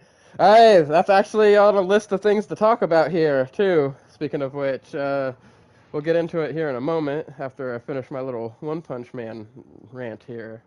But, Whew, I'm fucking wow, I never knew this. what's up? I've talked about this in other podcasts. The anime called I Got a Cheat Scale in Another World and got Unrivaled in the Real World 2. Mm-hmm. It's getting a season 2! Hell yeah! I'm freaking hyped! Hell yeah. Cheat skill anime, let's go! And yes, I agree, I'm so happy. Gamer, we do not need another Dragon Ball Evolution. That thing was absolutely horrible. But I will note that, live action adaptations have been seemingly trying more. No, what? But I always hate whenever they say it's going to be a movie, which is why this next subject is kind of a little sore for me. I really think that moving forward, all anime live action adaptations should be in a TV series format, like how the live action One Piece is doing it. It gives them more time to flesh out more of the things in the world. Yeah, they still have to change things for a live action format, Oh but my there god! is less to do that you have to cut out whenever you're making it into a series format versus a movie format. You know what I mean? And so the thing I'm having to introduce here to you guys is we have confirmation that there is going to be a My Hero Academia live action movie. Oh gosh. And the director they have for it is the same director that directed the Wonder Woman movies. I'm so hyped. So, while Damien. it does have potential to look good and things like that, right? Freaking, I'm worried because it's a movie specifically. Like, they usually have to cut out so much stuff for a movie. What are you hyped for, Kat? What is up, my good sir? Finally, after years, Mm-hmm. Sword Art Online, bro. Oh, it's getting another season? It's getting a movie! Oh, it's getting another movie, okay. Heck, finally! I'm so hyped. They keep coming out with Sword Art Online stuff. Hell yeah. Yeah, no, you really, really like Sword Art Online. I still need to get caught up. I haven't do. fucking seen any of Actualization or anything like that. In fact, I'd never finished Gun Gale Online. That's what I was in the middle Jujutsu of. Kaisen Season 3, of course. They're about to have the big clash. Last time I watched Sword Art Online with the that gun guy that's been like shooting people. Oh, and Death Gun? Yeah, Death Gun that's been killing people in real life when he shoots them with his gun in the video game. Wait, there's gonna be an Eminence and Shadow movie? Oh! Okay. That's What interesting. in the what? Eminence and Shadow movie. I didn't see that one coming. Me neither. It's really good though. Like I said, yeah, there's a lot of the isekai tropes that I don't like that are very heavily present in that show, but it's still very entertaining, and I'm definitely glad you recommended it to me. There's still some times where I'm like, what the fuck am I watching here? But you know, I've been steadily getting through it, man. True. I've been steadily getting through it. In fact, I'm saving my next review Hell on yeah. it for when I finish it. That way we can talk about it fully, and you don't have to sit here and be like trying not to spoil me and shit. True. You know. So I'm still waiting for a Overlord Season 5 season. Right? It'll probably be a minute before we 'Cause get that, though. I just watched the movie too, like 2 days ago, I think. Yeah? Movie is great. I really like the movie. Yeah, I'm gonna have to watch the movie. I didn't just even know there hope was a movie. that they try to get like some of the movie stuff into Season 5. Okay. Some pretty good shit happening Like the in new movie, then. characters. Okay. Yeah, I'm definitely Like, have to check out what's the her movie. name? Nahabra or something, 'Cause- Nabraha or something like that. Yeah. It's a new female character, and I like her entire story that's going on in the movie. I like her. She's pretty cool. Well, until you brought it up the other day, or was it like last week or whatever, freaking, I didn't even know there was a movie for Overlord. I've watched all of the anime, but I didn't know there was a movie. Yeah, the movie was great, dude. Okay. That's pretty badass. I'm a little bit hyped for that. I can Yeah. get behind that. So yeah, they went to the new kingdom finally, or something new. Something Sacred new. Kingdom. That's what it's called. The Sacred Kingdom. Mm-hmm. And I'm surprised they didn't like take over it. Okay. They didn't take control over it like they usually do in the seasons. Like they take over a new like, you know, a city, a country, or something. Oh, okay. So this one was purely just explorative, then. I guess you could say. Yeah, it's like because the Sacred Kingdom was in trouble, like getting Oh, so they came to raided and save them, stuff. huh? They came to save the Sacred Kingdom. Well, kinda. Oh, huh. Is there a little bit of a Because caveat to you it? remember, I don't know if you remember the characters or not. Demiurge, Kinda. Been a the while since I watched the the anime. the demon guy with the red suit. Okay, yeah. Okay. I know what you're Yeah, talking about. Demiurge has a plan with the Sacred Kingdom. Like his whole that's a part of Demiurge's plan. So the whole movie is like based on Demiurge's plan. Okay. Which is kind of cool. Yeah, that sounds pretty fucking cool, man. Yeah, so Ainz was just playing along. Huh. So Yeah, what's I'm this, gonna it was for sure have to check that I out. still think the fucking movie is pretty cool. Also, the new princess in the kingdom is well, she didn't get really much screen time. I gotcha. So you like more I'm pretty sure character you can guess development from her? yeah, you can probably guess what happens to the princess. Bad things? Bad things. Oh, poor princess. Yeah. But She didn't okay. get really much screen time too. I feel bad for her. Yeah. I'll have to check that out for sure, man. Yeah. Alright. I'm getting new shit, like new items, of course. Okay. New armor and fucking weapons, which is kind of cool. Ooh, upgrades. There's a bow. There's a cool looking bow that Ainz gave to the new female character. Oh, okay. I was like, oh, I never seen that bow in my life while watching this show. Oh, yeah. Alright. So yeah, Anything else, my good sir? since Ainz didn't really, Mm-hmm. take over the world yet, so Nope. there's still so much going on in Overlord Right. that needs to be in the anime. Yeah, I know the manga is a lot farther along than the freaking anime is. Like since the number one Dragon Lord knows about the players and the NPCs, I'm like, oh, I'm very intrigued with that. Oh, Because if yeah. he knows about the players, oh gosh. Just put this Like, in is perspective. the Dragon Lord a player or is he an NPC? Right. Like, Also, I'm also curious about the Godkin. speaking on matters going on in the chat right now, we brought back up Dragon Ball Evolution. I'll put it to you this way. It was so bad that the only Dragon Ball fan they had working on Evolution was the guy that played Piccolo. And he's the reason Piccolo was green. And he felt so bad about the way Evolution went down that most people don't know this because they had him change his alias in it, but he finally admitted it in an interview. He was the guy that voice acted Zamasu in English. And he did it for free because of how bad he felt about Dragon Ball Evolution. Wow. Yeah. That's crazy. Yeah, so that was kind of like his Zamasu for Super was kind of our freaking his way of apologizing Compensation, to us, yeah. for That's nice. that freaking horrific monstrosity that's known as Dragon Ball Evolution. I don't think there's one Yeah. respectable Dragon Ball fan out there that actually enjoyed Evolution. Yeah, I don't think there is one. Like, and I don't mean to shit on something if you guys like it. If you like Evolution, more power to you. But I absolutely do not like that movie. The only thing, and the absolute only thing they got right in that movie was the name of the dragon, and because of the original, Shenron. is Shenlong is in the Japanese. Oh, Yeah. yeah, in Japanese, yeah. So them calling Shenlong was the only thing they got right in that entire movie. haven't Oh, watched and Dragon Ball the in fact that there's Japanese. That's seven, why. Dragon Balls. Other than that, everything else is so bad and so off. It's like you Yeah. guys had such a good formula. Why fuck with it? All we needed you guys to do was one job: adapt the shit we have in the anime into live action. We didn't need this weird side multiverse fucking original story that was very unnecessary. Why was Goku in high school? For real. That's a real thing.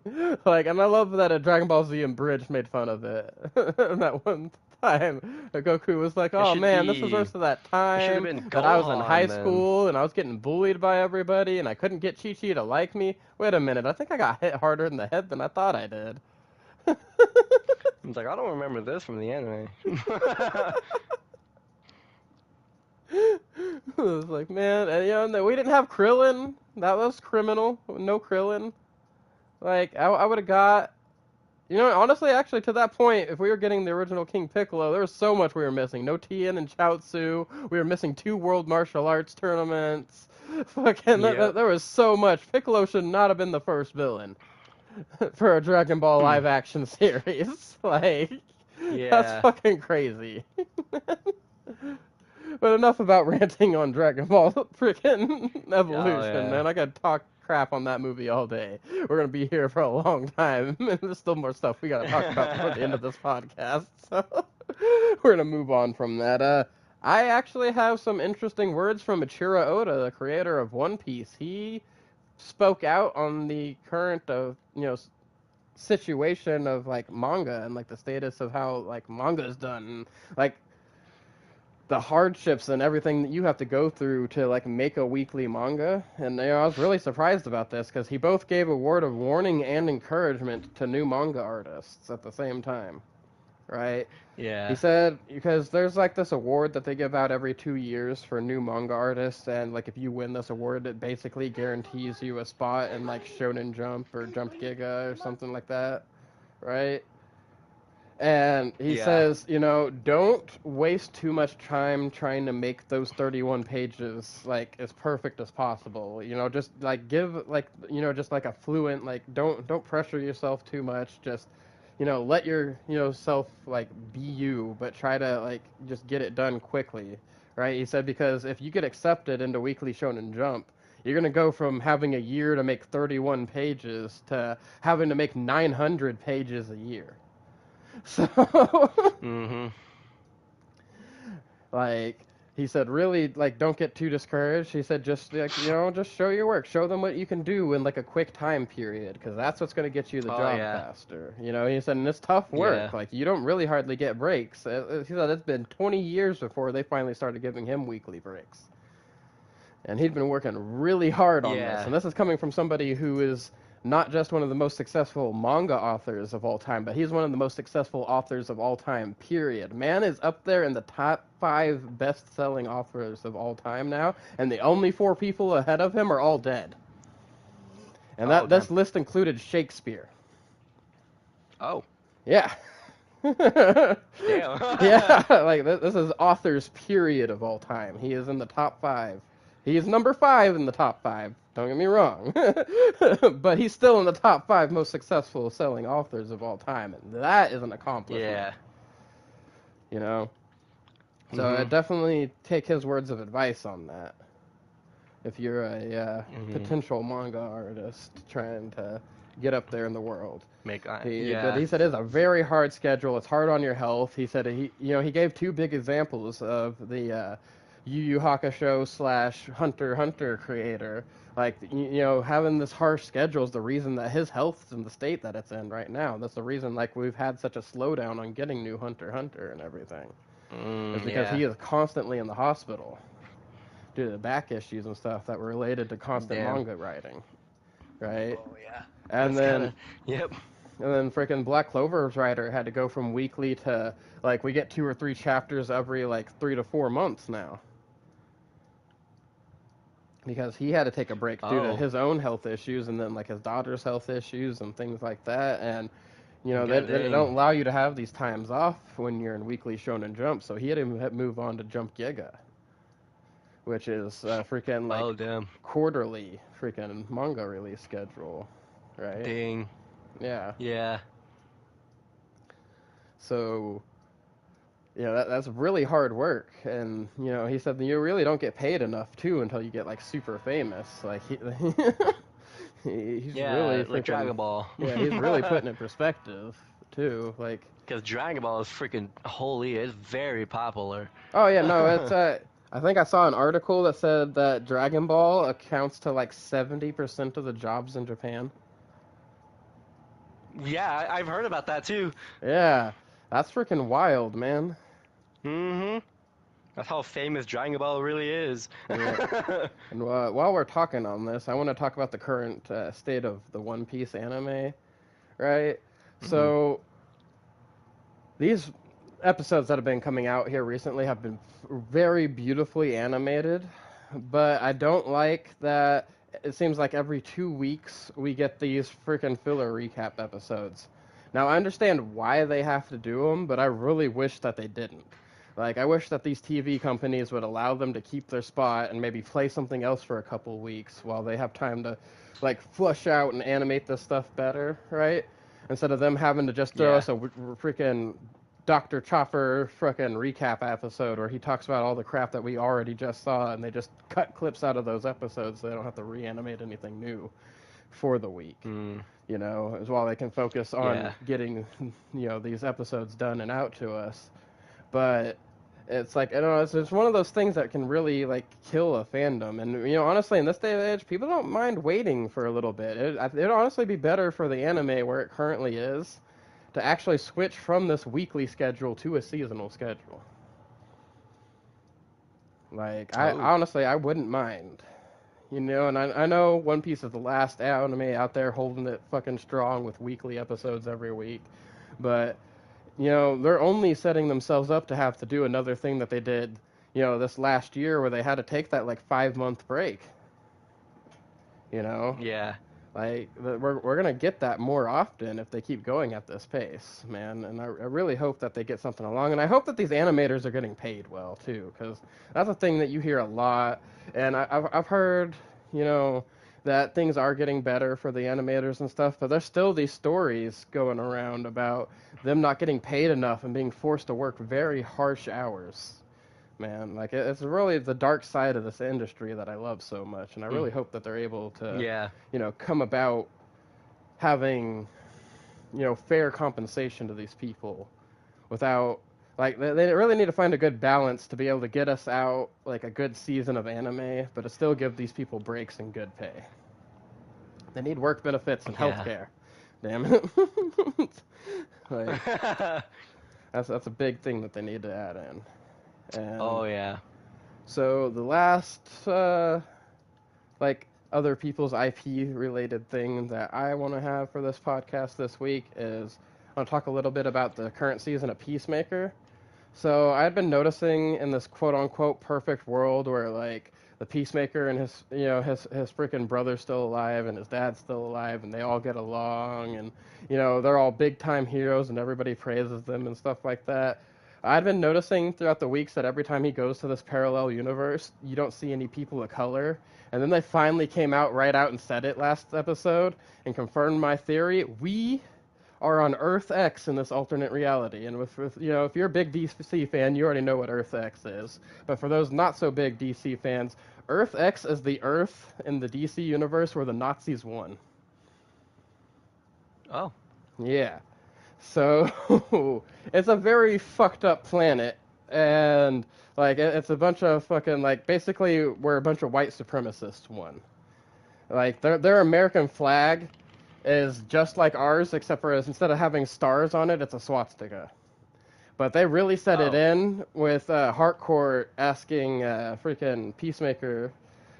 She's like, "Have you noticed this? I haven't seen a single person of color since I've been here." And he's like, "No, you don't think that." And then he unfolds this American flag that's on somebody's desk, and instead of seeing the stars and stripes, you see a swastika and stripes. And it's like, oh shit! And then it cuts to Adebayo walking down the street, and then freaking Peacemaker's brother stops his truck, and he's like, "One of them got out! It's a black!" And you're like, "Oh hell no!" What the heck? So that implies that all people of other races are in concentration camps all around the world. What the heck? Yeah, man, and shit is going down. And also, the most impressive thing is that her ass was able to outrun this crowd that was chasing her at the end of the episode. Like, props to her, damn. But I get if you're running for your life, you get that extra sense of adrenaline. You're about to do shit you can't fucking normally do. Oh yeah. But holy It's just shit, man. crazy. Like, I had my suspicions, but getting the confirmation just kind of, like, flipped the script a little bit there. I was like, well, I need to start watching yeah. Peacemaker At now. first, like, I already assumed, due to things that were happening, that he's going to end up having to kill his family in the alternate universe, because, like, they were going to try to kill him or something. And I was going to feel bad at first about it, right? Because, like, they really made it seem like this was a really nice universe. But now that it's revealed that it's the white supremacist universe, I'm like, oh, bro, I no longer feel bad, and now I can't wait to see the fight between him and his family, especially after he finds out, that the only reason they're popular is because it's the white supremacist universe. I do still Yeah. think, I don't think he's going to have a hard time killing his dad, but I do think he's going to have a hard time killing his brother from that universe. Because, like, that's kind of, Game. like, part of his big trauma that he has, is, like, he's got PTSD from when he was younger. His dad used to make him and his brother fight a lot, and he accidentally killed his brother in one of those fights. Like, he punched him so hard that his brother started having a seizure and foaming at the mouth. Damn. Yeah. Like, it was pretty hardcore. And you find that out in season 1. But yeah, no, Peacemaker is definitely really good. Good balance of action, comedy, drama. And, like, they actually brought out a little more of the drama in the second season, a lot more emotion between the characters. You see a lot of emotional growth that they set in place in the first season. I wonder if... Oh, no, never mind. Hmm. I forgot. Never mind. What's up? It's all good. That's DC. Oh. Let me guess, you were wondering if something from Marvel was going to be there. Yeah, honestly, I forgot that Peacemaker was DC. Yeah. Hey, you never know. We finally got, after fucking 20 years, we finally got a new crossover comic with DC and Marvel, so we could potentially be getting something animated or live action crossover. It'd be really nice. But the recent crossover that we got for comic books is Batman versus Deadpool. I haven't checked out the first issue yet, but it is out already. I do need to check it out. I didn't know that. Yeah. I was talking about Marvel Rivals. Oh, yeah? Yeah. No, it would be crazy if they started getting DC It'd be funny characters. if they added Peacemaker in Marvel Rivals. Yeah, fucking Peacemaker and Vigilante. Yeah. That would be pretty funny. I doubt it's gonna happen, but that would be fucking hilarious. Yeah. It will be. Honestly, I heard rumors that because of the success of Marvel Rivals, DC was actually considering making their own Marvel Rivals like game. I was like, man, I swear to God, every time one of them does something that gets popular, the other one's like, let me copy that shit. Like, taking a more serious character and making them a more jokey character. That seems to be going on a lot for, like, both sides. And, like, having a character completely reform into their freaking movie counterpart in the comics is something that's become really popular. Like, Peacemaker, how he is now in the comics, he is the fucking TV show Peacemaker. Like, they completely changed him from his original fucking crazy comic book self. Damn. Yeah. But it's being received a lot better now, because not a lot of people liked the original Peacemaker. So it is being more well received. I just think it's crazy how they're drawing him to look like John Cena now, though, instead of how he used to look. I was like, that is wild, bro. Yeah. You know, but I guess it is, like, more people coming into the comics from, like, the TV shows and the movies and stuff probably recognize him as Peacemaker, so it does make sense. Yeah. Right. All right, Kat. Well, before I talk about my final closing statements, do you have anything you want to talk about and throw in? Let's see. The only thing I want to throw in is a Jujutsu Kaisen Season 3 thing.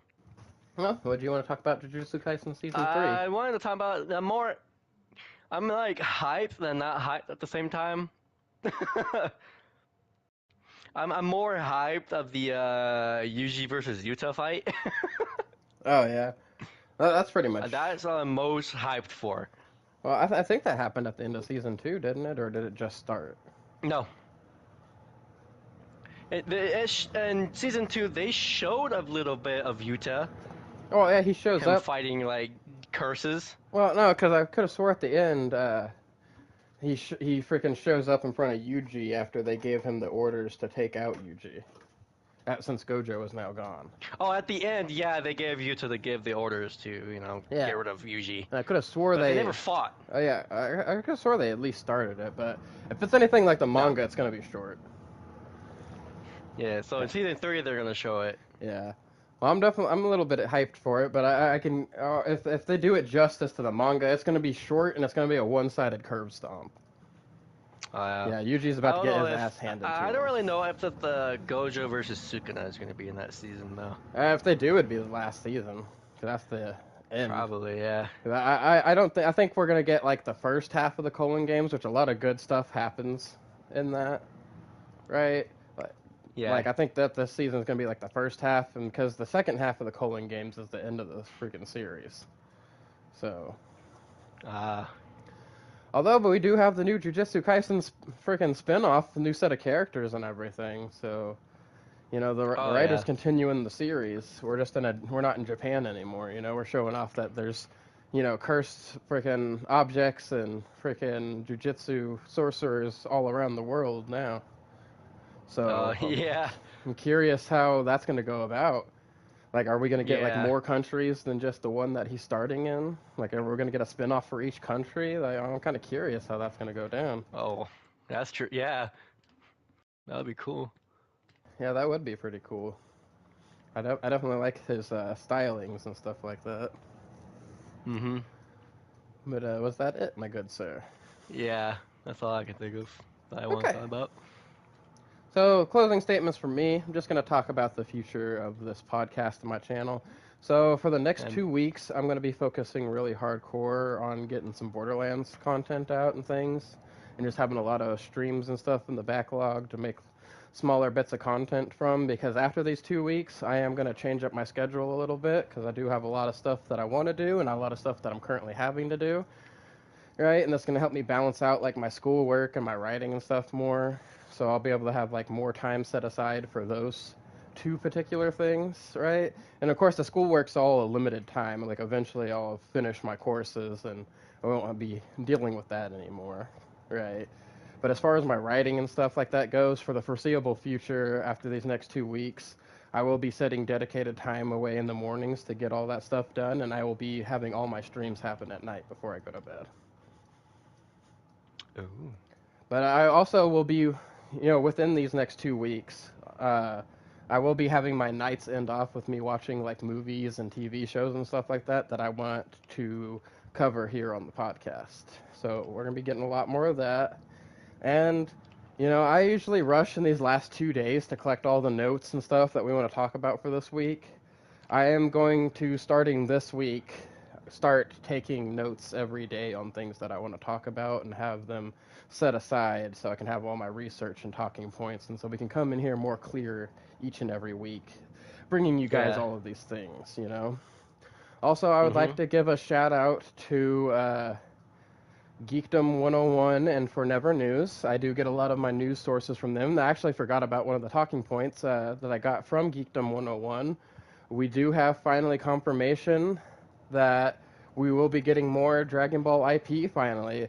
It seems that whatever conflict that was going on behind the scenes, they're very private in Japan about these behind-the-scenes conflicts and stuff like that. But it does seem like everything's kind of come to some kind of resolve or agreement between them and Toei, because Toei is now crediting them in the credits for, like, Sparking Zero and Daima and stuff like that. Capsule Corp Tokyo seems to have won out and gotten some kind of control over the Dragon Ball IP, which I'm actually happy for, because the guy that runs the company is Toriyama's original editor. Oh, damn. He's the reason we got Cell. He was able to fucking push Toriyama and challenge him to the point that, like, we were able to get these more defined characters. Hell, this guy's the reason we got world martial arts tournaments and stuff like that. He came at, him and like, hey, this adventure stuff has gotten to where everybody's predicting it and they're not wanting to continue the manga. We need to shake it up and spice things up a little bit, which is what led to the birth of the World Martial Arts Tournament. And same thing with Cell. Oh, heck yeah. Originally, we were just going to get Zero and 19. Those were going to be the two androids, right?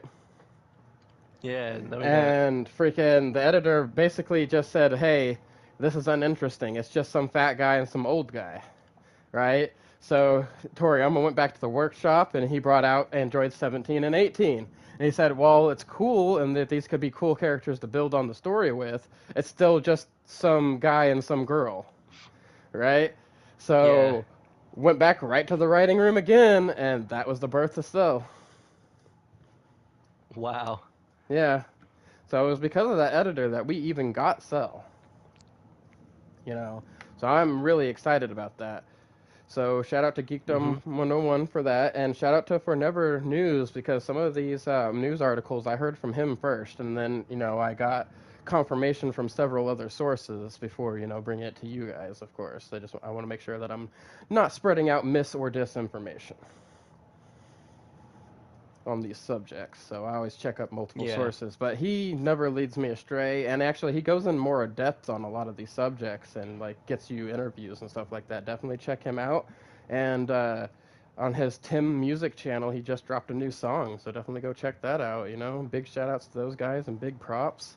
And I hope to be able to bring you guys more consistent content and a lot of things, to interest things in, more stories, stuff like that for the foreseeable future. And so, with that being said, I've been Damionpyro. Oh, wait.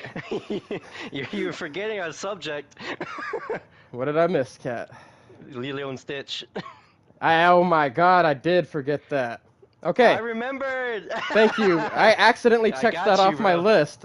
I fucking knew something was missing. I must have clicked it with something else. Damien's forgetting something. Alright. Yes, I am. Okay.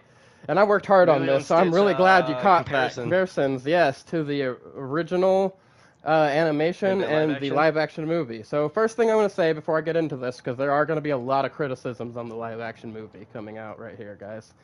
Okay? So first thing I want to say, to get this out the way, if I had never saw the original animated Lilo and Stitch, I would freaking love the live-action. They did a pretty good job with it. But there are things that they did and changes that they made that made the original so special to me that aren't there, and they kind of missed those points. Yes, it would be a good movie and great standalone if they didn't. Yes, that's one of the things I want to talk about, B-Gamer. They did do Jumbo very dirty in that movie. Man, I'm a little bit upset about that. Okay? But if I never saw the original animated version, I would have thought that's how it naturally progresses. They did a good job of making it into something for the live action. I just have a big criticism with the fact that of why they couldn't have added in the extra stuff they wanted to add in and not give us everything from the original movie still. This movie was 30 minutes longer than the original. You telling me that with those 30 minutes you couldn't have properly adapted the entirety of the original movie and still added in your extra stuff? Yeah. Crazy. That is absolutely crazy, man. I don't understand. So, first thing, the very first thing that they change in the movie, it starts off going one for one, except for one big thing that's missing, and it's a very, very big thing that's missing. Gantu. Gantu is not in the movie at all in the live-action version. Okay? And it was that serious threat that he provided that not only set up some of their later stories, and they kind of screwed themselves by not adding him as a character now. Now it's going to feel weird if they kind of just force him in later on to go into the next parts of the movies, right? Yeah. And they kind of need him because he's kind of the big main villain of the series. Yeah, he works for Hamsterville in the later parts, but it's still him that's the constant threat that's constantly chasing all these people down. And having him missing is missing a big point to the story. And that leads me to the second part. They did Jumba absolutely dirty, starting out with his voice actor. I get that they used somebody that they could use for both the disguise form. I'm assuming to save money, because I don't get why they needed these disguises in the first place. I guess it does, it's more in the cartoon back in the day, it was kind of weird that all their disguises were just Jumbo wearing a mustache and a hat, but he still had 4 eyes. Nobody was questioning all of that, right? And then Pleakley's weird disguises and only having 1 eye. Like, I totally get them putting them in these disguises to kind of, like, throw off that trail. But first off, we miss out on fucking cross-dressing Pleakley. That shit always cracked me up. Right? Like, that kind of, like, ruined the character a little bit, in my opinion. We never got the fucking mosquito scene with Pleakley, right? Where it's like, oh, mosquito's chosen me as her perch. Oh, there's another one. Oh, there's a lot of them. They love me. They're nuzzling me, my flesh with their noses. Oh, wait, what are they doing now? Oh, God! Like, that was one of my favorite parts growing up as a little kid. That thing made me laugh so hard. And now it's missing, man. And, like, it just, I don't know, it doesn't feel right. It doesn't feel right at all, man. And there's a lot of other little subtle changes that they made throughout it, right? Like, I do like that they added the exposition of actually talking about all the Nami surf trophies and things like that. And at first, watching the movie, you could think that's something they just suddenly added in to kind of like give Nami a little more story. But if you pay attention in the original movie and the scene that they have where Lilo wakes up Nani and freaking shows her the whole Stitch Elvis thing with the record player, right? And how he can basically act as the record player. All you got to do is have it spinning and put his finger down on it and open his mouth. If you look around her room, she's got a bunch of medals and surf trophies everywhere. But there's also a poster to Mulan, which we don't get that same effect in the live-action version of that. Yes, Lilo still does the whole, puts his finger on a record, opens his mouth, and it plays through and stuff, and she mentions that it's like a superpower, right? Which was pretty funny. Yeah. You know, and live action, they did add in a little extra joke that I like, where she's like, the only superpower I have is that if I run too fast, I start farting. And then you get Stitch going, like, I thought that was a funny, cute little thing they added in. Right? But they don't present it to Nami while she's in her room, you know, and waking her up and stuff. She's sitting at a table eating breakfast, scrolling through her phone, not even paying attention, so she doesn't even see it. At least in the original adaptation, she sees it, okay? Second thing I don't like is the change they made with Cobra Bubbles was completely unnecessary. Okay? Who the hell is this mystery bitch fucking social worker they add in? Alright? Like, she was an unnecessary additive character to the movie. We didn't need this whole extra social worker to come in and then suddenly get replaced by Cobra Bubbles. Cobra Bubbles was a good original social worker, and he was retired CIA. Now they have him in as active CIA. You know? Mm-hmm. And I don't know, it just doesn't really make as much sense for the story. And that also goes into, like, they kind of made him, like, the big fearful element. Like, really? Outside of that, nothing really changed about his characters. He had similar lines. I do wish that they would have had the scene in where he shows up at the house to talk to Nani and fucking Stitch hits him in the face with a book after she gets fired. But fucking that's replaced by the social worker lady putting more pressure on Nani, you know, after she gets fired instead. So we don't have that same vibe, right? And they kind of just really lost out on a lot of things because of that, like the change that they did. There is one character they added and one change they made in the live action that I love and I kind of missed while watching the animated version. I love Tutu. Okay? Her character, the big freaking Hawaiian grandma lady, that's like their neighbor that's helping her out with Lilo and ends up adopting her at the end of the movie and everything. I fucking love that character. She cracks me the fuck up, bro. She was something we needed in the original, to be honest, because she is a fucking amazing character. All right. And I do love how they kept some of the original like scenes from like the ending that they showed from Lilo and Stitch, but they just replaced it fucking Jumba and Pleakley sitting next to Cobra Bubbles on the couch watching TV with freaking Cobra and Tutu sitting there, because like Cobra's basically like her adopted grandpa now. So I do like that whole little thing that they did with him. Like I thought that was pretty funny, but you know, they took away from, like, certain things. So, because there's no Gantu, okay, we don't have an explanation to how that fucking ship arrives on the planet, okay? We just have fucking Pleakley and Jumba's ship now. That's suddenly the fucking ship that they get captured in and everything like that. Jumba captures Lilo and Stitch at the same time, instead of having this big fight with Stitch that ends up with, you know, Lilo getting captured by Gantu, right? We don't get the whole go away Stitch moment after her house gets destroyed. Okay. Which leads to them getting separated, which sets up this whole thing to begin with. What the? You know? Mm-hmm. Oh crap, it kicked Cat. Yeah, it did. It even took me to the damn home screen of the PlayStation. Damn. Bro's game crashed, sounds like. No, it didn't crash. I'm back. Oh. It just took me to the fucking homepage for some reason. That was weird. Oh, it still hasn't had you leave the game yet or anything. Let me go back to the main menu and invite you back, I guess. But that is really weird. Anyway, back to my Lilo and Stitch comparison here. Right?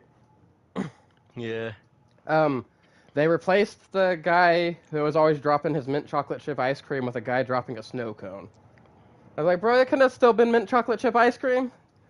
Like, I don't know. It is just there's certain things that just kind of ruin the vibe, man. We didn't get the scene with Stitch freaking interrogating the frog with the guns before he gets hit by a car. That got changed to Stitch trying to run away and getting hit by instead of like 3 semis, he gets hit by some random car, right? So that part was really weird, man. We miss out on the whole interaction with Cobra Bubbles and the freaking councilwoman from the Galactic Federation, because in the original anime, like this confirmed it for me, they knew each other. They knew who each other were, because she says in the original animated version, "Oh, hey, you look familiar, don't you?" And then he says, "CIA, Roswell, 1973." She's like, "Oh, right, you had hair then." You know, so like they knew who each other were preemptively and stuff like that. And they also left out the part where she's getting ready to take Stitch, right? And he shows off that he's good, but she's like, "Well, I'm sorry, rules are rules. We still have to take him." And that's when Cobra's like, "Hey, Lilo, didn't you buy Stitch 2 days ago? You know, from the shelter and everything like that?" And she's like, "Oh, yeah." She pulls out her receipt, and she's like, "Look at that, for $2 2 days ago. I own him, so if you take him now, that'll be stealing." And then Cobra looks at her and says, "Yeah, aliens do love their rules, right?" You know, and that's whenever she makes the decision that his exile is going to be carried out on Earth. They completely skip out all of that little build-up and that little funny moment to just, like, as moment he says that he wants to say goodbye, she's like, "Well, you know, I can't change the Galactic Federation rules, but, you know, they never said where he has to be exiled." Like, that moment's still there, but they cut out what leads to that moment, so it feels empty. Like I said, if there wasn't the original to compare to, like, all of these criticisms wouldn't even be there. It would have been a whole, like, different light on the movie. It would have been an okay movie. But missing those, we miss so much of the setup, man. Like, yeah, we still get the Jumba Stitch fight inside the house, which was still really good. I would have preferred that we still got the blue punch buggy scene. Man, I'm really disappointed about that. I was waiting like the whole movie for the blue punch buggy and no punchbacks when he fucking hits him with the fucking Volkswagen Bug, right? Like that shit was fucking hilarious, man. And like they left that out. We didn't get the ugly duckling story. Like, yo, that's kind of like a pivotal thing to Stitch's character turnaround. Is him learning about the ugly duckling and everything and feeling lost because he doesn't have a family. You know, and even confronting Jumba about not having a family and everything. You know, and getting the whole disappointment. And then that leads to the whole, instead of Gantu capturing Lilo, it was freaking Jumba. And we didn't get the whole scene with Stitch trying to free Lilo from the pod because they were both in the pod. So there's no him falling off and then getting confronted by Nani and then having to go save Lilo with Jumba and Pleakley and freaking the whole fight with Gantu. We still do get the "yeah, and cute and fluffy" line, but I don't know, it seems a lot weirder because we don't have Gantu calling Stitch vile and all this other crap. We just have freaking Jumba talking about all the things that he wants to change about Stitch, right? And, you know, how he's not going to make him fluffy anymore, but he likes cute and fluffy, right? Yeah. So, like, we lose out on that. We do get something that wasn't in the original. We get a tease of the other experiments because Jumba says that he's going to take Stitch to a abandoned freaking one of his lab hideouts and turn him into Experiment 627, which I don't like the implications that it's more of just like an evolution of them versus like each being their own separate experiment. Right? And I really hope they do something to change that. And we also lose out on one big thing. So with them making Jumba the villain and, you know, getting rid of him at the end, yeah, Pleakley is still with the family and all that stuff, which is still kind of weird that we just have Pleakley, but no Jumba. Like, there's Jumba and Pleakley's little back and forth interactions that kind of, like, set everything up to begin with, you know, and we're going to be missing out on that whole thing. But we don't get the house upgrade because of that. Yeah, their house gets rebuilt and all that stuff, but we don't get the same happy ending. Because, A, Nani gives up Lilo. That didn't fucking happen in the original. Right? Which was very upsetting to me, because, like, that's kind of out of character for Nani. I get they needed to add more of a real-world aspect of it, and, you know, Nani was still technically, like, a freaking kid, too, in a way. She was, like, you know, just coming out of her teens and having to become her sister's mother, basically. But that takes away from the whole, you know, adventures we get on later on. We don't get the upgraded house, you know. Nani still goes on to become a marine biologist in the original show. They could have still worked that in there. You know, like, they could have just had it to where, instead of her getting Lilo taken away from her, she could have just been under the watch of freaking Tutu and stuff for a while. And also, once again, no Jumba. We don't get the crazy house upgrades. We don't get that little spaceship room and everything at the top. You know, that kind of messes up the whole flow of everything. And if they do want to proceed further on, like, how are they going to go about that now that they fundamentally changed everything that set up the next movies? Mm-hmm. You know, like I said, we would have to have, like, Jumba coming back, like, on the run from Hamsterville or something, I guess. Like, for the experiments, and it's going to make it not feel like as flowy. Like, they really missed out on a big opportunity, because if they would have properly adapted it into live action, then that means they could have set up for them to adapt the other Lilo and Stitch properties, and they could have got a lot more money about it. I swear, sometimes these companies do things that make me think they're allergic to money. Like, straight up. Man. But really, other than all that, like I said, it's still enjoyable. Like, any kid watching it, they're going to enjoy the movie. So if you have kids, definitely take them to watch the new Lilo and Stitch live action. But I will still say the original animated one is so much better, man. And, like, I'm getting tired of these companies making live actions that could be surefire freaking money grabs for them and, like, a good fucking story to tell people, just to fall flat with these changes. Like, we need more people to do, like, what DreamWorks is doing with How to Train Your Dragon. Like, yeah, they add in a little bit of original stuff, but otherwise it's a one-to-one adaptation. I still need to watch that movie. I do, too. But I have heard nothing but good things about that one. Yeah, I love How to Train Your Dragon. Oh, yeah, no, that's my favorite animated movie, How to Train Your Dragon. In fact, the series, How to Train Your Dragon 1, 2, and 3, it's just, like, absolutely gorgeous.